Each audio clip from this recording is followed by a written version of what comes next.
We're a weekly gaming podcast where our mission is simple: to bring to light and discuss topics that have an impact on our gaming hobby, and at the same time, highlighting our diverse gamer community, also remaining dedicated to our origins. Guardian down. Join me, Todd the Gatr, and my co-host Kingsley Mack as we invite a rotating list of guest co-hosts every week to join us at the Guardian Down Roundtable. And now, let's get to it. What's up, Guardians? Welcome to episode 368 of the Guardian Down Roundtable. In our podcast, we talk about topics and news that impact our gaming hobby, all while keeping a focus on our community. We are a live video show with an audio version available every Monday morning. We love the live shows, though, and we love that our chat interacts with us during the show. So, yeah, definitely chime in tonight if you want to talk about our topics, you have a question, or you have input. We want to hear it. Let's introduce or say hello to our permanent co-host, Mr. Kingsley Mack from the great state of Utah. What's going on, Kingsley? How you doing, man? I'm glad to be here. Although it is hard having a gaming hobby when we have to podcast, but that is true. Glad to be here, though. That is true. I figured, oh no, he's probably playing the Black Flag Resynced on his portable or something tonight. No, I can play it on the PC while I podcast. Exactly. Don't be. Let's introduce our guest hosts tonight. We got two that are back again. This guest has been a member of the GDR and Patreon community for over 3 years now. He's been an active community member in our Discord, obviously. If you'd like to hear his original interview with us, check out episode 301 from April of 2025. And he's one of our 3 Raid Boss patrons that give back to our community. He's back again to weigh in with his opinions this week. Please welcome back AmazingTacoKing. How you doing, man? Very opinionated and active, as you say. I'm more of a lurker. I don't really act and interact with those people. You always I just talk trash and feedback in the Warframe chat sometimes. All right. Well, I know you definitely have. You're watching our show live. You usually have a lot of input, so we appreciate that, man. I just like to see how much I can mess you up. Oh, it won't be hard tonight. That's for sure. Since the last time he was on our show, Discord decided not to function at all, so we've asked him back this week as well. He's been a Gatorade patron and community member for over 2 years now. He's become one of our newest community moderators as well. Done a good job, I must admit. Check out episode 262 from July of 2024 if you want to hear his original interview with us. Please welcome back Z0mbieP0ps. What's up, Todd? Oh, not much. Thanks for having me back. Yeah, last time was kind of a goat rope. Yeah, it was. We'll fix it. That was a show that almost didn't happen. That's kind of why I titled it that way. Yeah. But it's been a weird week, man. That's for sure. That was a weird week that Discord decided to take a dump. Here's what's on the show tonight, by the way, guys. First, I've got some gaming news to mention before we get into our main topics this week. By the way, if you have an article that you want us to look at, be sure to enter it in our Gaming Articles for Roundtable channel in our Discord server. And again, that Discord community is discord.gg/Guardian Down Roundtable. Next, Z0mbieP0ps has some gaming news in the Xbox realm that he wants to share as well. I may throw some attention to AmazingTacoKing. He might have something he wants to mention tonight. Just last minute here, we just decided to maybe talk about that briefly. Next, we will discuss the Guardian Down Roundtable topic of the week and ask the question, what makes good loot? And why are developers missing the point of it all? Well, some anyway.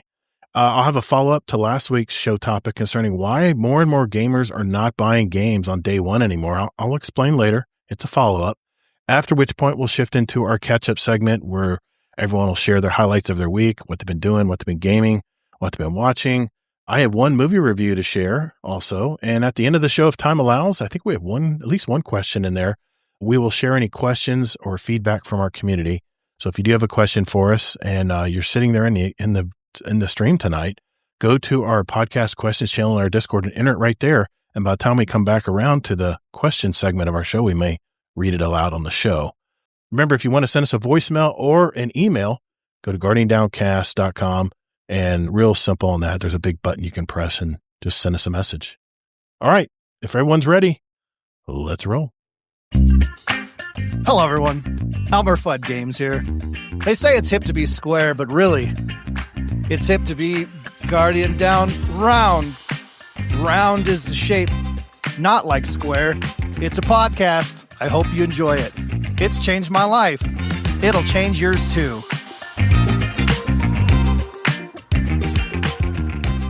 All right, first thing on the agenda this week is a few gaming articles that I plucked from my feed, and we're going to briefly talk about each one. It's just kind of like a fast fire segment. The first thing I want to talk about is the game devs have gotten together to create a bundle of games that are supporting all the game devs that have been laid off. We talk about industry layoffs all the time, and honestly, it gets exhausting. But this week, developers actually took matters into their own hands in a huge way. Necrosoft Games teamed up with the UVW-CWA union and put together this massive itch.io bundle. We're talking over 100 games for a minimum of $10. You get bangers like A Short Hike and A Ranger. I'm sure Amazing Taco King knows what those games are. DRM free. But here's the best part. 100% of the proceeds go to the hardship fund for devs who lost their jobs. And the numbers out there are pretty scary. The latest GDC reports that 1 in 3 U.S. game devs got hit with a layoff in the last 2 years alone. I mean, it's rough out there, but people showed up for this. The bundle smashed through its $100,000 goal in literally 3 days. And so they're now pushing for $200,000. If you've got $10 sitting around, go buy it. It's the easiest money you'll ever spend, at least for some cool games, right? 100 games, that's pretty good. What do you guys think of this? It's pretty badass, right? Game devs getting together to support other game devs. I mean, hopefully they'll make more money. Oh. If there's 5,000 people laid off, everyone gets $20 so far. But That's true. I mean, look, this is a very awesome thing they're doing. I haven't heard of any of those games. I kind of prefer Humble Bundle things more, but I do want to support them. Maybe I'll just donate anyways and not care what the games are. Dude, of 100 games, what's the odds of finding 5 that are pretty cool? They're probably all indie games, I'm sure, but I don't know. There's a lot of junky games out there, so I'm not market's pretty saturated. Okay. Yeah. All right. Well, that's just that point. It's good intent. Thing. Yeah, obviously. Yeah, they mean well. I mean, even if you just throw $10 at it and don't play any of the games or are worried that they're junk, right? It's good to like donate it to them, I guess, if you feel bad. But like Kingsley said, the Humble Bundle stuff, they go to charity and stuff too. So that's a good quality program as well. So yeah, it's cool to have this. Also, the fact that they're DRM free games would also have to mean they're kind of like games that no one really cares about much, but support the developers, get donate some money either way. I really think I will, even if I don't care about any of these games. Okay, cool. Okay, we'll keep moving. The next story I have, it's a story from Engadget, and basically the title of it is How Long Can You Expect a PlayStation 5 to Last?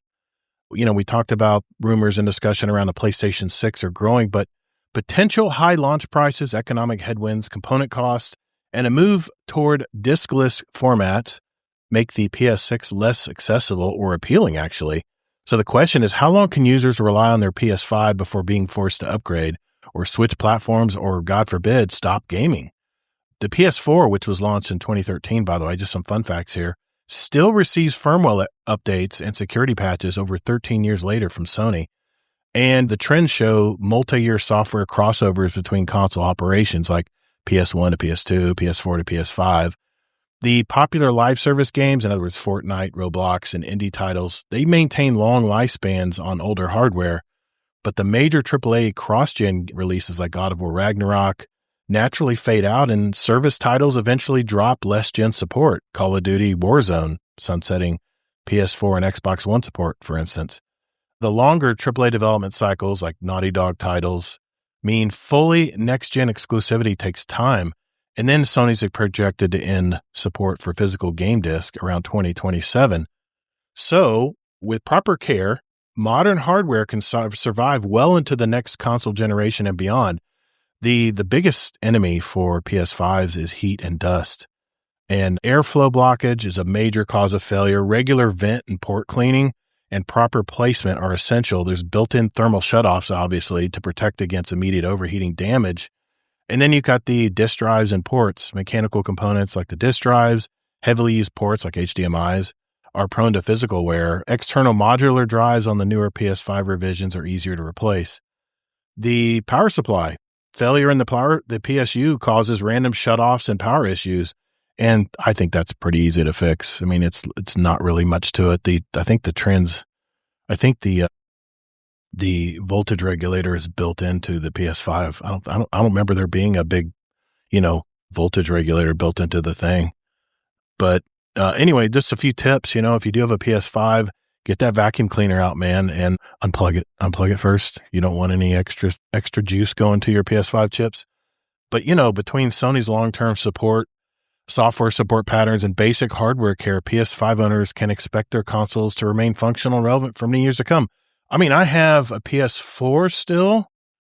I have a PS3 still that operates just fine. So I know, Zombie, you're an Xbox user, but this kind of applies to you too, man. I mean, I don't know. I know Kingsley has a PS5, but I think he mainly PC games. But what about you, AmazingTacoKing? I'm sure you're a PC gamer, right? That's your platform of choice? Yeah, that's my main platform of choice, but I have everything. So nice, man. Nice. Well, what do you guys think? I mean, you I guys don't see anything new with this. It was the same with PS4, PS3. They can last a long time if you keep them up. Yeah. Same with any old console. I mean, like I have a Nintendo 64 that still works because, I took care of it. Right. Yeah. But the PS5, they got the liquid metal in it to cool it down, I think. Yeah. So, I mean, you do want to make sure you keep an eye on that and keep it flat or whatever. Because otherwise you will cook them. I know that much about them. So I do have a question on that because I've heard that, and we've kept both our PlayStations upright. And by the time I heard it, it was after the fact. And I almost don't even care at this point, but I'm curious if I'm going to see a shorter life with keeping my PS5 upright versus flat. I've heard they used liquid metal in only like the production release maybe. And then once they found out about it, they kind of switched it back to regular thermal. So mine was a production release, and then the wife has one that's a little bit newer. Yeah. Wow. So, we'll see. So we'll see. I mean, it's just something to keep an eye on or whatever. Scarlett, you had to replace yours? Your liquid metal? Wow. Well, that's what he was just saying. Yeah. Of all the things that are going to be bad, I've heard that also. I just that's like the thing. But, yeah. Okay. All right. Lay them down if you can. Mine's upright, and I should probably find a space to lay it down somewhere, I guess. PS5. You want it to be horizontal. PS5 is not. It's not the greatest thing on its side. It really wasn't really made to be on its side. I know I can put it there, but it does. It has the little holder thing, so it is. I didn't get one of those. You don't do it; just do it bare. And that's kind of the thing with the Series X, at least as far as I know, is like has one position and it's a big box, man. Yeah, how do you lay that on its side? You can't really do you can. Well, I mean, it actually has it has built-in tabs on one side that you can actually lay down to give it like sturdy on a flat surface. See, because the way the I think it's also built to survive the upward better than PlayStation. Yeah. See, the PS5, if you look at the design of it, the way the grills and everything's set up, it's set. If you put it vertical, like I have it, all the heat goes right up through the top of it. I mean, that's where all the vents are and stuff, but I guess it doesn't matter. I mean, as long as there's vents on the side too. Okay. Yeah. I don't know. I don't know enough None about of my consoles get enough usage to actually warrant me worrying about them exploding. Yeah, that's a thing, man. So. That's a thing. Yeah. When Destiny moved over to the newest console, I left my other one behind. It was sad, but I'm a console jumper, man. As soon as there's something better out technologically, I usually jump to it pretty quick. I mean, I had to have PC. Well, not PC, but I know Kingsley's trying to convert me into a permanent PC player. You said it. I know. I upgraded my whole rig last year, so I'm set for the next like 6-7 years. No problem. I seldomly go back to the Xbox. Really? Honestly, and like I have the Series X, like the top of the line Xbox, right? Right. And the PC is just so much better. And it's like I have a budget PC, not like a high end one or even like a medium end one. Really. Okay. It's pretty cheap build, honestly, but it works way better. Okay. I do have another story here. Lana Pierce just released a video on, I like her style. She's real cocky and she kind of likes to stick it to the man, that's kind of her style. But she just put out a video, and I just added this just last minute here. But this was kind of a follow-up to remember I was talking about layoffs and how the Western studios are in chaos and the Eastern studios seem to be doing just fine. Well, she kind of reinforced that theory in her video. And I mean, basically 50,000 game developers have been kicked to the curb since 2022. 50,000. And the wildest part, it's happening while publishers are pulling in record cash. Now, you'd think this is a global collapse, right? Wrong. Over in Japan, it's the total opposite. Sega bumped its salaries by 33%. Koei Tecmo, 23%. Capcom gave fresh grads 27.7% raise. Atlas jumped 15%. Nintendo gave everybody a 10% raise. So the question is, why are Western devs getting slaughtered while Japanese devs get those raises? Well, as she explains in this video, it comes down to law and culture. In the U.S., we have at-will employment. Boss has a bad Tuesday, you're fired. But in Japan, they have this legal rule called abusive dismissal. You literally cannot fire someone just because a game underperformed. You have to prove misconduct. You have to give them second chances. You got to try retraining them, basically jump through a million hoops. So when a big publisher needs to make the stock market happy, guess who gets chopped? The American devs teams, as you've seen Sony with Bungie. Every single time. And then there's the mindset. Former Nintendo head Satoru Iwata once took a 50% pay cut himself to stop layoffs in this company. He said that people who live in fear of losing their job can't make great art. Imagine an American CEO that does that. Oh, there was one, right, Kingsley? Yeah. He's no longer with us now, but I mean, I thought this was just a quick follow-up. I'm sure there's more than just one. Yes, of course. But, yeah. Look, I think the biggest thing too is also they probably didn't grow too fast. Like I always say, that's the biggest issue here. Could be. People see dollar signs. And so I don't like about sales type mentality versus service, because sales, you can make more, but you have the higher highs and lower lows. And people always want to ride that high faster than they should when it's doing well. So they overhire. We've seen this a million times. Yeah.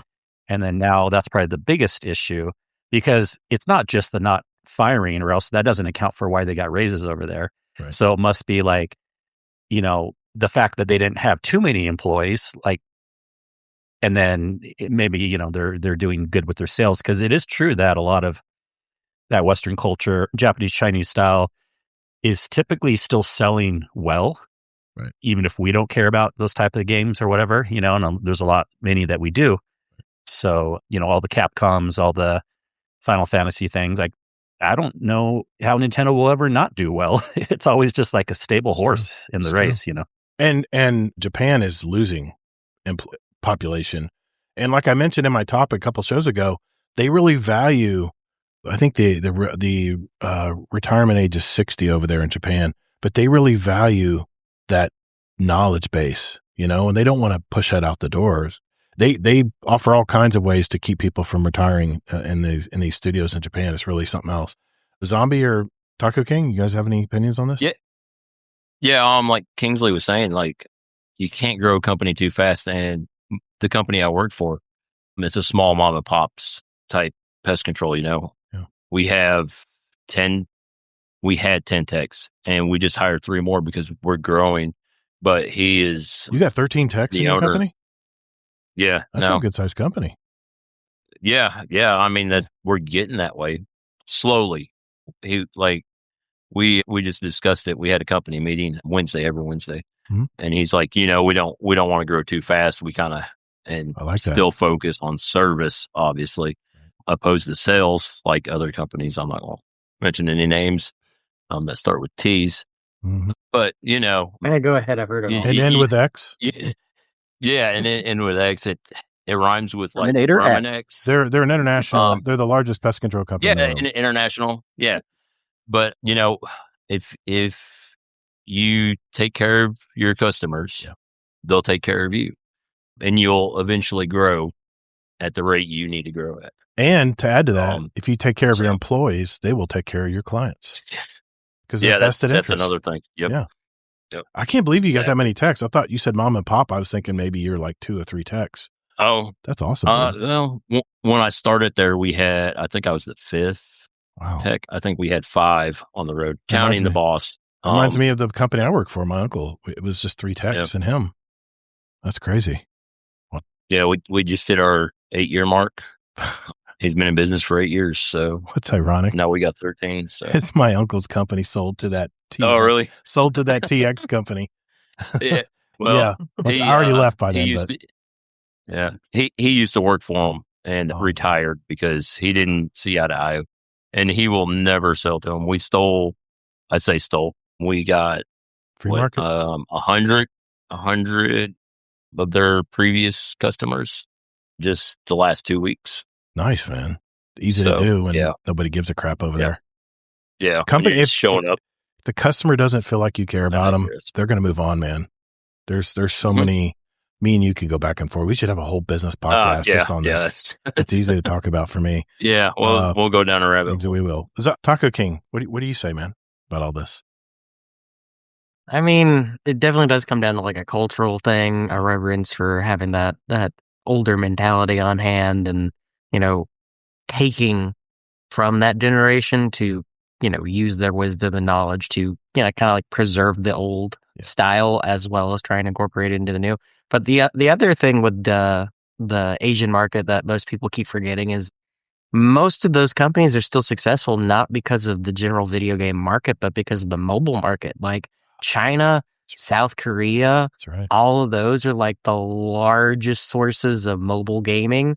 Like it was when Blizzard first announced Diablo Immortal, all the memes of "Don't you guys have phones?" and "Is this an out of season April Fool's joke?" is because they were aiming for the Chinese mobile market. It was built from the ground up for the mobile market in China, because you were looking at, I think they said at the time, it was like 1.8 million mobile game users just in the eastern China seaboard alone.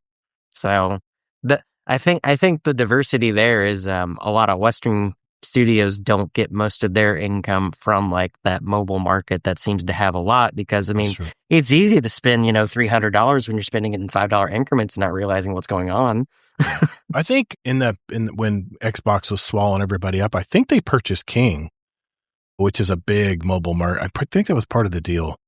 I don't know if it was under Activision or what, but anyway, yeah, I mean that is true, man. And I've heard similar things in China, how they make companies jump through hoops to have to lay someone off. So, and they got plenty of people as far as population over there, but it is almost a sacrilege to replace people's jobs with AI over there. There's strict laws against it. It's crazy, man. You would think it'd be the opposite, China's a very opportunistic country, and you would think that they would jump on any innovations that would save them money and time, but, all right. Well, it's not proven yet that it's saving a lot of money and time. That is true. Yeah. That is true. It's very early still. That's true. Well, I got to finish my story on this last one, because you guys this is going to freak you guys out. This crossed my feed. It's from TXBT Games, which I've never heard of this place, but it looks like it's maybe Russian based. I can't tell exactly, but no, Kingsley, it's not a scam. No, recently the media drew attention to a story of a fan of Elder Scrolls V Skyrim, who got into an unpleasant situation because of his nickname. Canadian Brandon Climay used a reference for the in-game shout "Fuss Ro Da" as his nickname. These people obviously don't game. That's his gamer tag. Brandon's nickname, gamer tag, was spelled Fuss_Ro_Da. And several years ago, a real criminal used a similar nickname, Fuss_Ro_Da. And he corresponded via the Kik Messenger, where Brandon was also registered. So in 2018, An investigation began. The police sent a request, and during the processing of a typo was made, due to which they were looking for a user with the nickname Fussroda. The second underscore was lost in this typo, and as a result, law enforcement agencies were provided with the data of the uninvolved user. Police tracked Brandon to Nova Scotia in 2020. His home was searched, his equipment was seized, and during further investigation, experts found no evidence of a crime or contact with the victim. Despite this, Skyrim fan was arrested and subsequently convicted. I don't know how that's happened, but in 2024, the court sentenced the innocent gamer to 18 months in prison, and he served the entire sentence. The error was discovered when the lawyer was reviewing documents to prepare an appeal. He compared the original request with the case materials for several years. Investigators in the court did not notice the difference in that one little character. And it's not clear yet whether Brandon will seek compensation for these 18 months he spent in prison. But I just wanted to share that story, man. Be careful, zombie, with your gamer tags and throwing zeros and ones and stuff in your name. Oh, come on. I couldn't believe this story. It was so crazy, man. But they just let him rot in prison for 18 years. And by the time they appealed, it's crazy. It's not like we don't have other people that are in prison that are actually innocent. It Very does true. happen sometimes. Very true. Yeah, you're right, man. You're right. So, No, just because you're it's a wrong, gaming Kingsley. one. What's that? You're wrong, Kingsley. There's no one The world is innocent totally behind just. bars. The Well, world is completely just. Everything. I know, right? Right. Warren I still love gets it. served at the wrong Nothing to address, see so- here. Everything is fine. One of the best things, one of the best technology we had in the last 50, I don't know when it came out, but is actual DNA evidence. So you can actually Yeah. oh, you actually didn't do this. I'm trying to. I'm thinking about flock cameras, man. Oh my God. How inaccurate they are. That's true. Oh my God. I didn't think of that. Oh my God. I mean, That's, I do have kind of like a fear or a nightmare that I don't actually think this will happen, but like maybe it's just a bad dream I had a couple times. Like I'm in jail for some reason. oh man. I'm like, yeah, hopefully it's not because I got, obviously I'm not going to do anything legit, but I don't want to be put wrongly in prison either, you know? I'm trying to figure out how that court, he must have had the shittiest attorney, man, to get it. It was just a typo. I can't believe nobody caught that. But that just goes to show if you're not a gamer, you're not in that culture, people just totally overlook that stuff. Okay. What was the charge he got arrested on? They didn't say in like, the story. Something about a victim. Why were they going after his gamer tag? Like, are because they like infringing on freedom of speech, or no? This was that's what it sounds like to me. Like he said something in a game chat, and they're like, we got to go throw him in jail. I just want to double check, make sure I didn't miss anything here. No, they tracked him down through Kick, so not necessarily a game chat or anything. Okay. Oh yeah, Kick, a messaging service, gotcha. and he was registered there as well, but with 1 underscore instead of 2. I just blows my mind, man. Like that. Kick. There could be anything. So anyway, I thought I'd end with that story. It was kind of a crazy ass story, but all right. Well, that was it for me for my fast fire story segment. We're gonna turn to Zombie right after this. Welcome to GDR, the Guardian Down Roundtable. I guess my map is wrong. I was told to go around this back alley, but I'm in this nice, clean, bright, distant future. I have no idea where I'm at. Maybe look at this door. Here we go. 3, 2, 1. You're listening to GDR. All right, we now turn things over to Mr. Zombie-Pops, and he has some story concerning Ubisoft and Xbox, I believe. What's going on, man? Yeah, so Xbox and Ubisoft, as far as I know, there are only 2 companies doing this right now. But like, can you imagine if you bought a physical disc, or digital rights to a game? Mm-hmm. You could play it on Xbox, PC, or any other system. That'd be pretty wild, right? But that's what Xbox is doing and Ubisoft is doing. If you have physical rights or digital rights to play a game, licensed to play the game, you can now play it on the PC. Xbox is slowly working up to this with the the original Xbox games they've started on. October, I think, is when they're starting on 360 or maybe next year. So they're going, like, if you own the game, you can play it on the PC and stuff. Ubisoft has already done it with some games. I checked my launcher just the other day, and I have 4 or 5 games that I had on the Xbox. Now I can install them on my PC and play them. That way I don't have to fire up my Xbox anymore.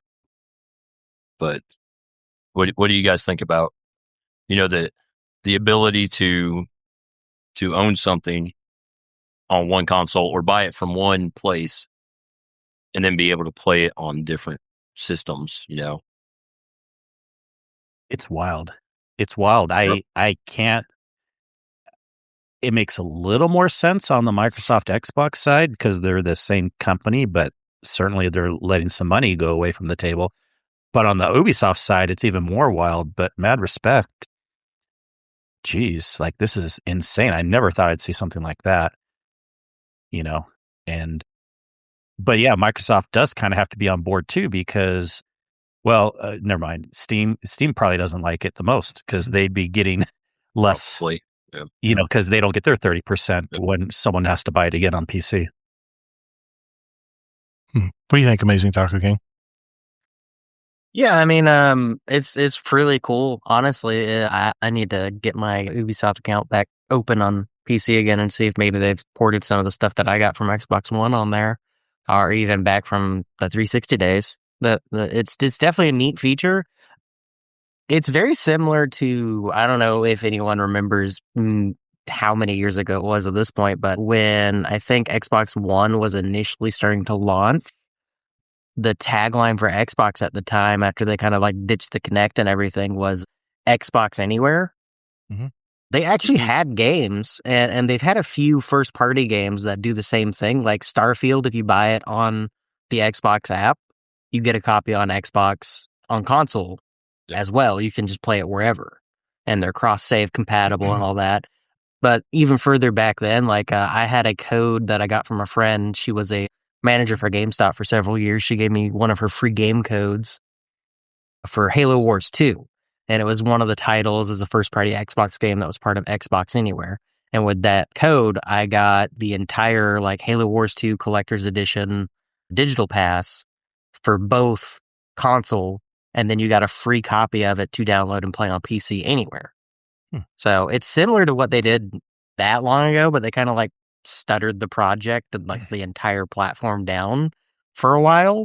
But it seems like newer first-party titles seem to be getting that treatment again. So maybe going forward, we'll start seeing like multi-pass editions of games where it's like a free license for, whatever platform you want it for. So I'm trying to understand this. You have a physical disc, you put it into your Xbox. Is it downloading that file to the cloud or just the license check or what? You have to still re-download it if you're playing it on the PC? See what I'm saying? I haven't tried to play them on the PC, but it gives you probably have to download it on your PC. Okay. I would assume. But it just checks that license box, right? Yeah. Yeah. Exactly. That's actually pretty cool. You listening, Sony? Hello? Yeah, right. This thing on? Yeah, right. Like they might be doing something similar, but I mean, like with the Ubisoft games, I imagine if you own them on Sony or on the PlayStation as well, they're putting them on PC also. But I can't speak. I don't to think that. so at this point. So I don't know. Yeah, I don't think so at this point. Because even the articles I saw about this, it was very specifically just Xbox. Oh, okay. Maybe because then if they're doing that, Sony doesn't care or they don't have control. But if they were trying to do it the reverse way, that's not going to happen to Sony. Yeah, let me open up my Ubisoft launcher here real quick, and I'll tell you which games, because I only have two on the computer for it, which are Division 2 and Assassin's Creed Resynced. But in my library, I have some really old Assassin's Creed games on my PlayStation, so I can check too if they're on my PC now. Yeah.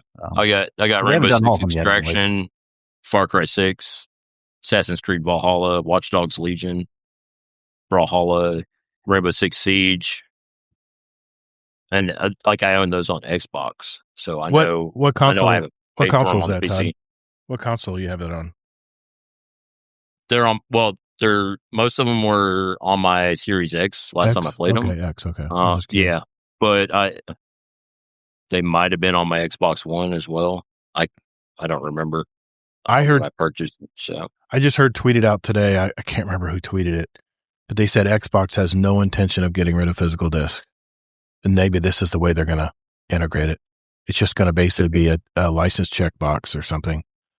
You know, maybe they'll have the data too, so you'll own the game. But right now, Xbox. Yeah, this is not just discs, though. Yeah, right. This is like all this.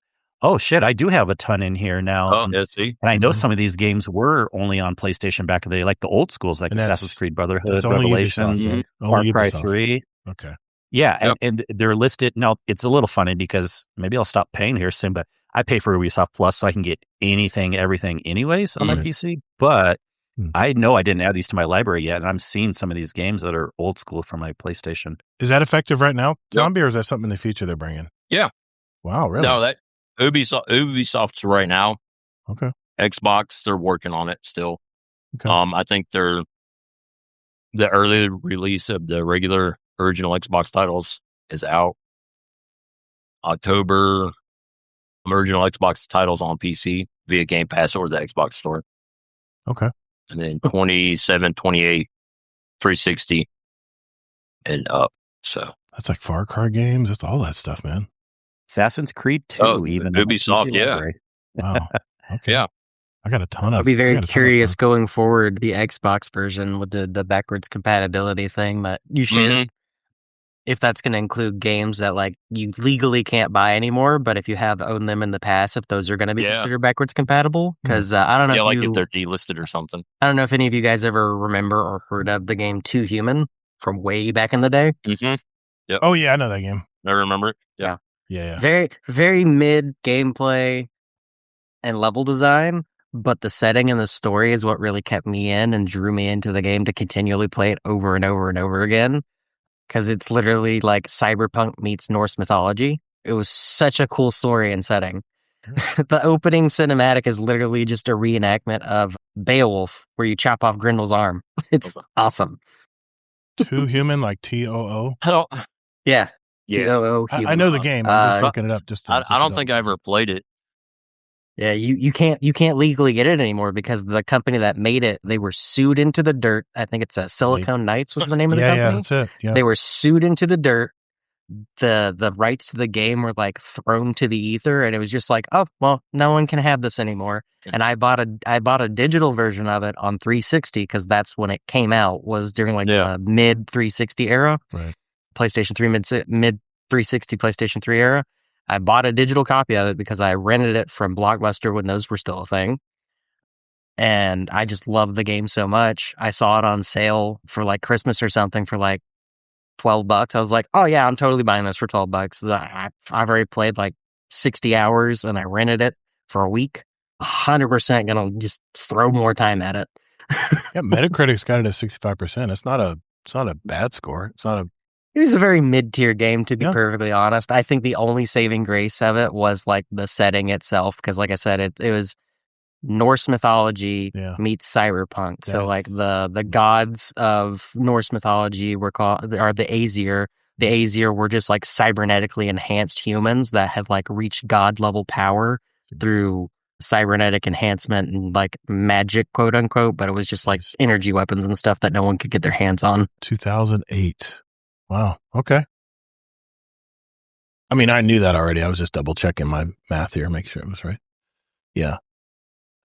Yeah, I think I was playing Call of Duty at the time. I don't think I was. Well, we were all playing Call of Duty at the time, but some of us had, expansive horizons. 2008. Some of us play more than one game every decade. Okay. 2008. Skyrim. My kid was 9 years old. Okay. I was busy.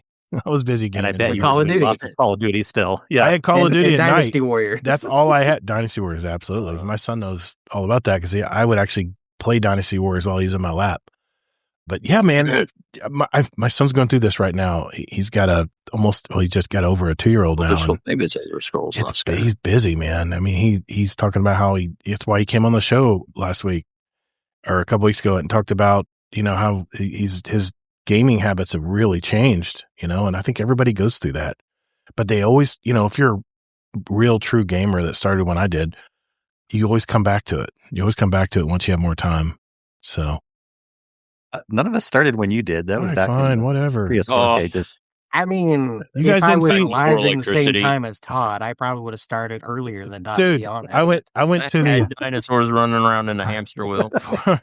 for my daughter-in-law's birthday. We went to one of those all-you-can-play arcades, and my wife comes up to me and says, "There's a Space Invaders game in the very back." I'm like, "It's like in the basement. It's like way in the back, like collecting dust." And I go back there and I look at it. I'm like, doesn't feel the same, man. It feels like this game. I mean, you can barely see the display. I sent some pictures to the Patreon chat in the Discord. Yeah, it was Patreon. And for like $500, you can just buy one of those from Micro Center now, right? I talked to my wife. I says, I could buy a whole cabinet. I could put it right here behind. I could get rid of one of these bookcases, put it right there, and it has like 100 of those games on there, all in one chip. Yep. I have a customer who's got one. He let it rot on his back porch. I'm like, dude. What the hell, man? It was all mildewed and stuff. Anyway, you'll never play yours either because you only play. Dude, yeah. I found play Arc Raiders. Dude, I found Galaga, and my wife had to pry me off of Galaga. It brought back so many memories playing Galaga, and I was right in front of. They put it right in front of the service bay where people were walking by with buckets and stuff, trying to clean up bathrooms.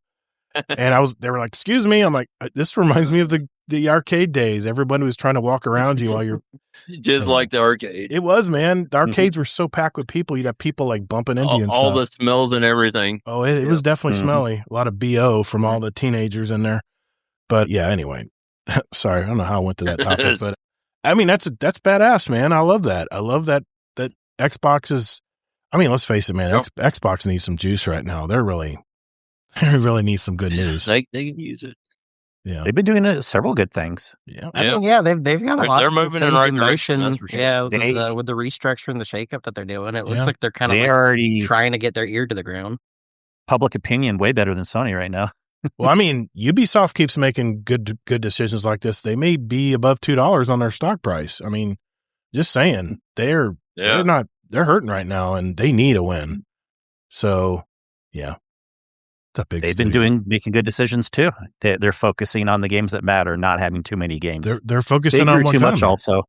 Yeah. They grew too much also, and I'm just happy. Like they have a very good line in the sand. Games below this will maybe or likely go away. Games above this, they're doubling down on. Yeah, yep. I mean they know what got them there. They're leaning on that. Yeah. So, all right, thanks Todd. Thanks Z0mbieP0ps. Appreciate that, man. Yeah. Let's move on next to Amazing Taco King. He had an article he read, and we were talking about this in the pre-show chat, and I figured, hey man, let's talk about it because this has kind of been news lately in the Destiny verse, right? Amazing Taco King, you want to set us up?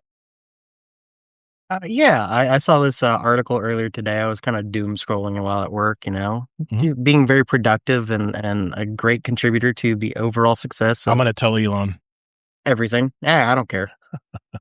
I am probably one of the worst people to be like an Elon fanboy because I could care less about the man. Honestly, I have told people to don't hurt your career. Work, I don't care. Don't hurt your career tonight.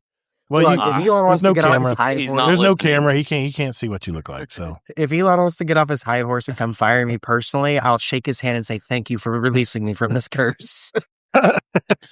Awesome, man. Oh my god, it's all about the small company business, man. Oh my god, that's funny.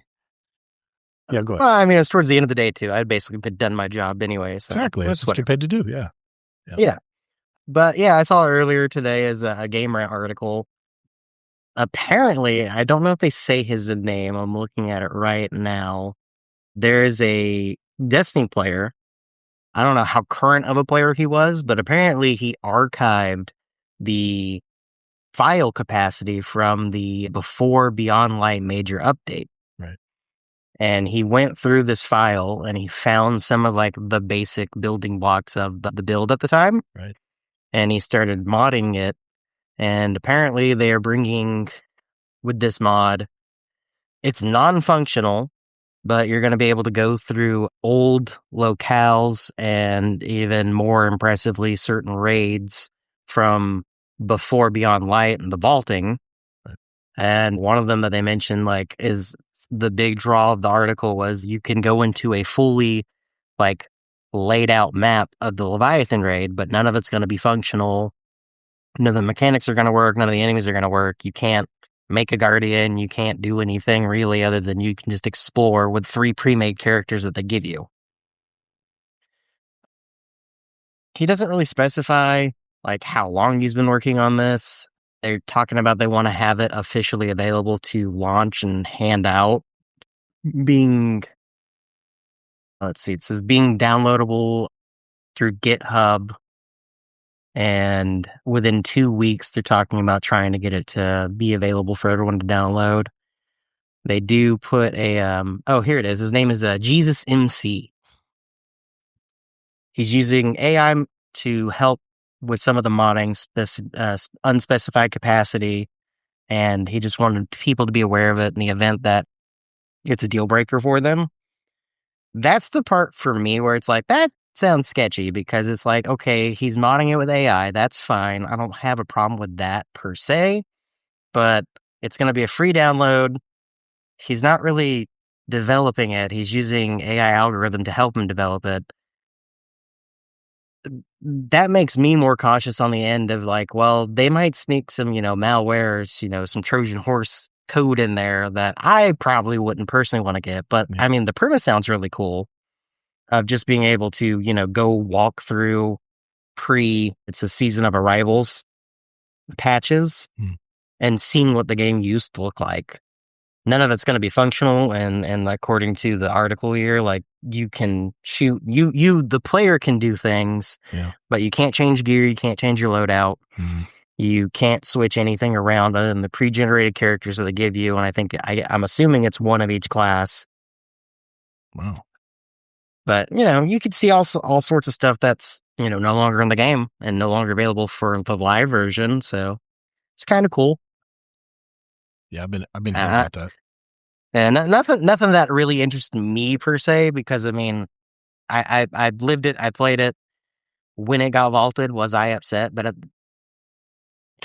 the same time, I had kind of given up on Destiny at that point, because after Forsaken had come out and then they announced the seasonal model they were going into, I was kind of done at that point, because the season pass model was just getting so oversaturated in everything you played at that time. That was like, games would just come out and you would get 10 minutes of content for the first launch, and they're like, join us for season 1, and season 1 was like another 10 minutes of content, and then they just trickle feed the game to you over the course of like 3 years and then abandon it to move on to the next adventure of season pass content. Yeah.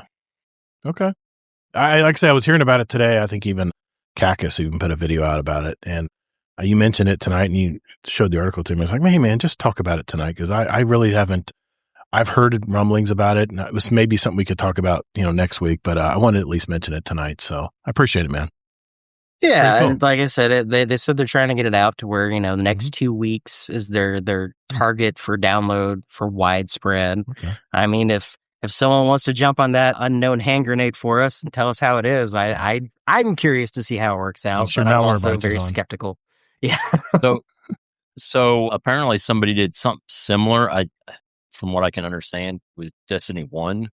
Really? It was like Taking King, maybe the pre-alpha. Right, Taking King. The pre-alpha that someone's rebuilding on PC. No, there's a way that they could go back to an unupdated, maybe it was the Dark Below. Right after the Crota raid, I think. Yeah. They could interact with all of it or whatever, but obviously not play the newer guns or weapons or something. I heard something vaguely about that, so I wonder if it's kind of along the same lines or not. Maybe. Scarlett, Go ahead. I'm sorry. Go ahead, Kingsley. This is interesting, but like, I don't really care either, because I already lived it, or if I hadn't lived it, I want to live it again. Someone, no. Because you're living in a worse state. It's walking around bored without doing anything. No. And that was my next point. Like, someone who hasn't played the game, I mean, I'm sure it'll be fun and gimmicky for like 10 minutes, right? Yeah. But all that work for someone exploring for 10 minutes, I don't know, man. And but here's the bigger issue. Two of the Sony lawyers. Oh, God, yes. They're going to be taking this down, I guarantee you. At least trying to do a lawsuit against them. Yeah, and supposedly there's nothing left of that game, right? And according to the lawsuit that they had with that artist who lost miserably, by the way, because this story had nothing to do. Playable was left. Doesn't mean nothing was left, just nothing actually playable. Yeah. That's what this is. It's not going to be playable. You're just kind of walking around. No dialogue, just no NPCs, no enemies. You're just a fake character. Right. I mean, if Sony doesn't go after them, someone tries it out, there's no malware, maybe I'll hop in for like 5 minutes if I'm bored one day, but like I'm not super interested. Yeah. And Scarlet KM, I have not talked about the ARC word at all tonight so far. I will be. I will be. Take your word? I will be soon. Actually, on my next topic, I will be, but no, I've been pretty quiet about it. There's not a whole lot to do in ARC word. Only said it once tonight. Oh, that's right now. That's not true. You always have that other half of the game you've yet to touch. I mean, it says Speranza. Go shoot people in the face. Come on. All right. Thanks, Taco King. Appreciate it, man. And all right, my topic is next, right after this. Hi, this is B. Leahy, and you're listening to the Guardian Down Roundtable.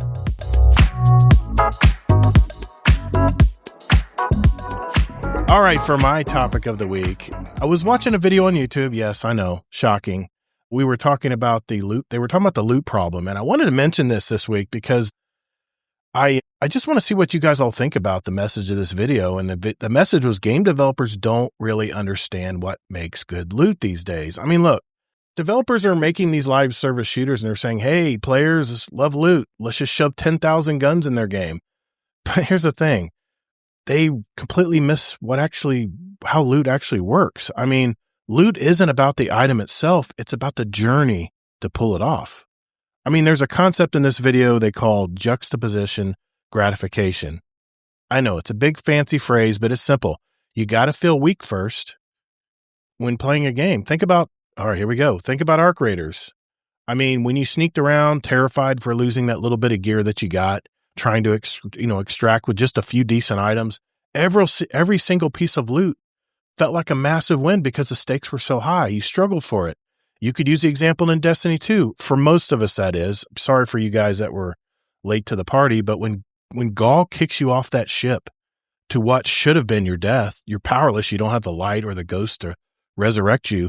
You limp around starting at 0, wandering down into the EDZ later in the game. That was my favorite part of Destiny 2. It's why I created so many alt accounts just to re-experience it again and again, because it's not something you can go back and play. It wasn't a repeatable thing you can go back and do, at least back then. But compare that to a game that just showers you in useless gear every 2 minutes for opening a wooden box. It really means nothing. It's not a reward. It's just inventory management homework. I'll give you an example that just happened to me at the tower in Destiny 2.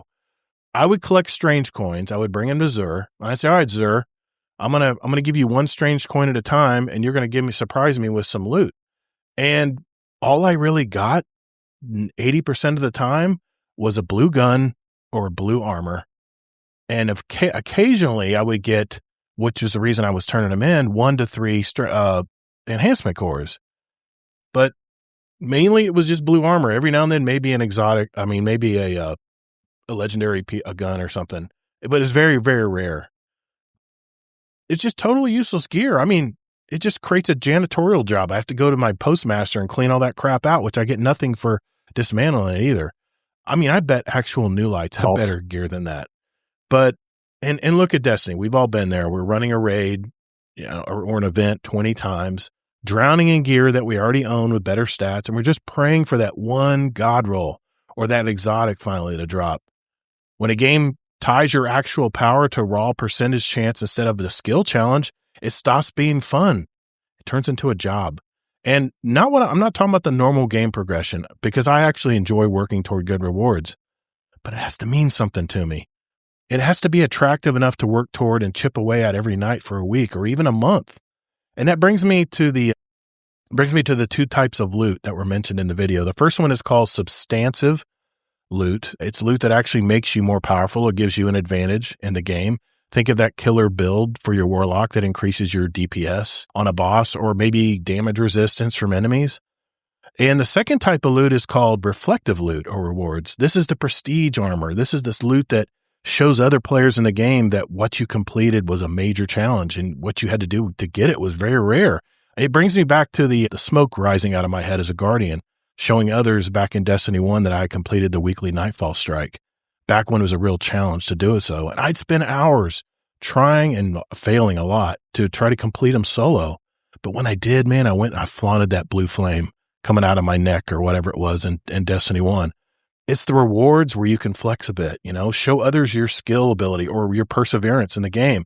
And then there's my favorite bullshit in looter shooters, and that is the low percentage drop rate RNG rewards. I know it's supposed to feel special when it finally drops on that 33rd Vault of Glass, but all the devs are doing, they're just deflating the grind for it. I want to feel like I had to complete something challenging to get that drop versus me just getting lucky on my very first try. To me, the gear loses all the value that it's supposed to represent. I remember, Kingsley, when you and Sin brought me through the first Scourge of the Pass raid, and on the very first run, I got the Anarchy to drop. And I remember I could hear it in your voices. You guys were like, I can't believe this dude just got the Anarchy. You've been playing this game. I would have never done that. I think it was, I know myself. I think it was Sin. I think it was Sin mainly, but probably Sin. Yeah. Yeah. Sin. And imagine that was that iconic phrase, suck it, Hazel, because Hazel hadn't got it yet either. And you guys are, I could tell you were a little, not frustrated. You don't ever get frustrated. I wasn't. But I could tell there was a little undermoaning. You guys Sherpa'd me through a raid, and I ended up getting what you've been trying to get for weeks. It's the same way I felt with Scum Death. Scum Death was half asleep and probably drunk, and he finds a golden orb at the final encounter at the Vault of Glass, and he goes, "What's this thing?" And this is getting the Vex Mythoclast on his very first run. I was like, dude, there's a lot of people around us that played were trying to get that drop, I felt a little bad when that happened to me on Scourge of the Pass, but you know what happened? I stashed it in my vault. I really never used it again. Maybe a couple encounters where it works against. I know it worked good against the captain, I think, in a couple dungeons. But when you're forced to rerun the exact same content 20 times, just praying for a drop to make a build viable, you don't get engagement. You get burnout. So the bottom line here is if developers don't respect players' time, people are just going to drop off and log off and play something else. And today, there are so many games to play. But that was my topic. What do you guys think about this? You had this topic 20 times in the last 10 years. I know, but I want to ask, because we have different people on the show tonight, what makes loot valuable to you? I'm just curious. What makes loot valuable to you whenever you play a game? And AmazingTacoKing, I know you play a crap ton of games, man. What is it about loot? What is it that makes you, put in an extra hour or two to try to get it? I only play like a handful of games. What are you talking about? Oh, whatever, man. Every time I turn around, you're playing something new. I'm like, what game is this? I don't even have this in my library. Anyway, what makes loot important to you, man, when you're playing a looter shooter? To be fair, loot doesn't even register in my importance of when it comes to playing a game. I go by three categories: gameplay, story, and general appeal. Okay. If one of those three categories is like a solid 10, right, this is a game I play. If, all three categories are kind of like upper, mid, around there, that's a game I'll play. If all of them are terrible, it's a game I go, well, I shouldn't have spent money on this, and then I never play it again. I got you. What makes loot good for you, Zombie? You played a crap ton of Destiny too. Yeah, no, loot's the icing on the cake, man. It's, extra. Not necessary for it. It's like Taco King was saying, that's just not even part of why I would play a game. Is it fun to chase? Yeah. Is it cool when your buddies get it? Yeah. Is it cool when they get it and you don't have it? It can be. But like the Wednesday night raid that we did last night, one of the guys in it didn't have the Vex yet, so we ran the Vogue. He still didn't get it, but we still had a good time, and he was still chasing for it and stuff. And if loot's your thing, sure, whatever. But it's a looter. You gotta have fun though without it. Okay. It's a looter shooter. Most of these. Kingsley talked about last week how what's the path for looter shooters? It seems to be that a lot of them are dying. So Mostly because of content, not because of loot. Okay. Yeah. Okay. Back to Division 2. I consider that more of a looter shooter. Okay. Than Destiny 2, because you get way more loot. And like right now, I don't have anything. I'm not chasing any loot in it. I haven't been for probably the past 4 or 5 months. I have my builds set up and stuff. I'll run around and just shoot guys in the face and attack enemies, run some of the dungeon type content they do have. And like everything I get in loot, I just dismantle it. But don't you just throw it in the scrap? Just a question here. When you play Division 2, don't the guns become like so weak that you have to get something more powerful, or do the guns work throughout the whole thing?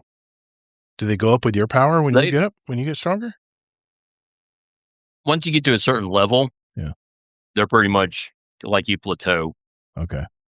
I mean, I guess if you do it on harder difficulties, it might go up a little bit, but okay, nothing. That's more crazy. About positioning and staying alive. The guns, generally stay about the same. I remember in those raids, I used to play raids in Division 2, and the bullet spongy bosses were like, oh my God, dude.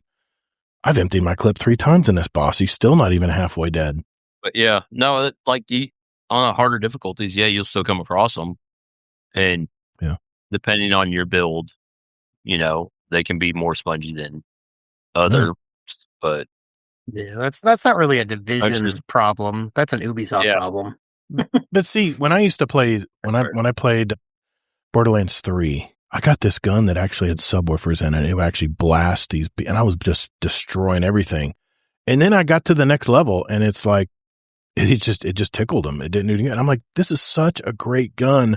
Now I have to throw it away because the game makes me look for something stronger. I mean, that throwing loot at you is definitely what Borderlands does, and it is a looter shooter. Mm-hmm. So, but that's why I was curious if Division 2 worked the same way. I guess no. I guess it does carry forward. But that's a design feature of Borderlands, because once you get to end game in Borderlands, you put it into true Vault Hunter mode, and then everything scales to max level, and then you can go back and get that gun, and it scales to max level, and you can use that gun forever because you're at max level forever. Scarlet Maddie says, for Destiny, I'm not going to lie, with loot, it's always how it feels, shoots, and sounds. Amen. How it sounds is important to me. I'm a person who'll just sit and oogle at my collections and see a gun I don't own and go, ooh, I want to shoot that. Yeah, I get that, man. I get that. I do. Well, I appreciate you guys chiming in. I know Kingsley doesn't have an opinion on this, so we'll just move on. Yeah, I don't. Yeah. But, I mean, my main thing I want to push against is I totally disagree with the premise that developers are missing the point. Gimmicky title from the YouTuber. Okay. Now, of course, we can give specific examples here and there. I'm not saying there aren't things that can't be done better. But if you look at all the things you mentioned are just either very specific examples only to you, and you keep using the word we. Everyone feels different, Todd. Okay. We don't all feel the same way as you, And also, you're giving examples that's only not the whole picture. Right. A lot of games will have RNG, and they'll have other ways to earn loot, right? So for example, there's a lot here. Why you were saying you like being showered with loot, but then you're saying you don't like it. Did I just make Kingsley speechless? I can't believe it. Here's the reason. No. I'm so flustered. There's so many things that you contradicted about. Mission accomplished. Back. He's about to quit forever. Mission accomplished. I don't know where to start. Well, I'm not. Where did we begin? I've never seen Kingsley so red. All right. I'm sorry. Go ahead. Yeah, you wish. Anyways, do you know why they keep giving lots of the lower level loot all the time? There's very good reasons. Why? It's obvious. Because you said you don't get anything for it. That's 1,000% false. You get materials for it that you can use when you dismantle that loot. All right. You got it. All right. Okay. Go ahead. I'm going to hear you out. Okay. Yeah. And games do this all the time. Yes. Now, the main thing I would say, which would be nice, not all games are perfect with this, but Diablo does this, is you can have loot filters. That'd be nice if Destiny had loot filters. Okay. There may be a time where you have a lot of materials for dismantling the lower level stuff you don't care about. And then you can turn on a loot filter and then you just don't even see it on the ground, right? Really? You don't even need to pick it up or whatever. But at the same time, and I know you typically will hold on to stuff you don't need to. I've always told you should just dismantle that stuff so you'll get more of the materials, more of the materials and stuff. I know. So that's one of the big plus. If you're someone newer to the game, they want to give everyone that stuff. Why not? If you're new, you need that stuff to level up. If you're not new, you may need it for materials. Crafting. And then everyone feels different about RNG. I mean, I actually prefer to not get stuff right away because it's just one more reason. But again, I'm kind of like Zombie and AmazingTacoKing, what they're saying, like the loot is like a distant second icing on the cake. It's way more about the experience and the game. And I feel like more people step away from games. I could be wrong, but I feel like because of the activities are getting boring, not because of the loot. All right, I'm gonna interject. I'm gonna give you 2 examples. The dark years for Destiny 2 when they sunset all that gear. I remember Dado got on screen and said, "There's no reason to play the game anymore. If loot doesn't mean anything, if striving for that not gun, everyone felt that way. Okay, that's because he makes money on YouTube. There's that's actually what he some of did us taught for a job. He does. I actually kind of liked the sunsetting, and a lot of people didn't have that opinion. I wanted to have it forces you to try new stuff. I still want my inaugural address. So everyone feels different. I want a 5. I want a 5 one or a 5-star, whatever it's called, tier 5 one. So if developers have multiple ways of doing things, they're not missing the point at all because everyone feels different. You can't say everyone hated the sunsetting. That's not true. You can't say everyone doesn't like RNG. That's not true. Different people. So as long as they have a good mix of some RNG, some crafting, some sunsetting, sometimes not sunsetting. I mean, you kind of want to go after the broad market and have all sorts of options. And a lot of games do that. Now, some games don't, but I don't think there's some overall they're missing the point with loot or anything like that. Well, another example, new player experience in Destiny 2. You finish that mission on Cosmodrome, and what do you get? You get a freaking exotic. People don't even understand what people had to go through to get an exotic, and they just hand it to you. And these people probably don't even know how good this. I mean, does yellow mean it's better, or does it mean it's a piece of junk? Should I just dismantle it? I think we had people say they dismantled their first exotic. Played other games, unlike you, everyone knows yellow's usually the higher end. Okay, all right, fair enough. Well, then on top of that, that's not entirely true because in vanilla Destiny 2, you got 2 exotics for the first 6 missions of the campaign in Red War. Yeah, they literally just handed you one for showing up on Titan. That's where I think this video. I think that's where this video comes in is not fixing the content problem and just throwing loot at you instead of what you said, Kingsley. Content was the problem. Good. Hey, but throwing loot at people isn't necessarily bad. I'm also making that point. Okay. It does. There are good reasons for that too. Okay, I get that. Go ahead, Zombie. Yeah. If getting exotics was such a pinnacle type thing, why does Zer sell them every week? Oh, Pinnacles don't. One of the greatest exotics. Yeah. In Destiny 1. Yeah. Just sold it to everybody. Everybody could get it. Week 1 Galahorn, let's go. Yeah. Exactly. I know I missed the boat on that. I bought a damn Suros instead. I'm still pissed.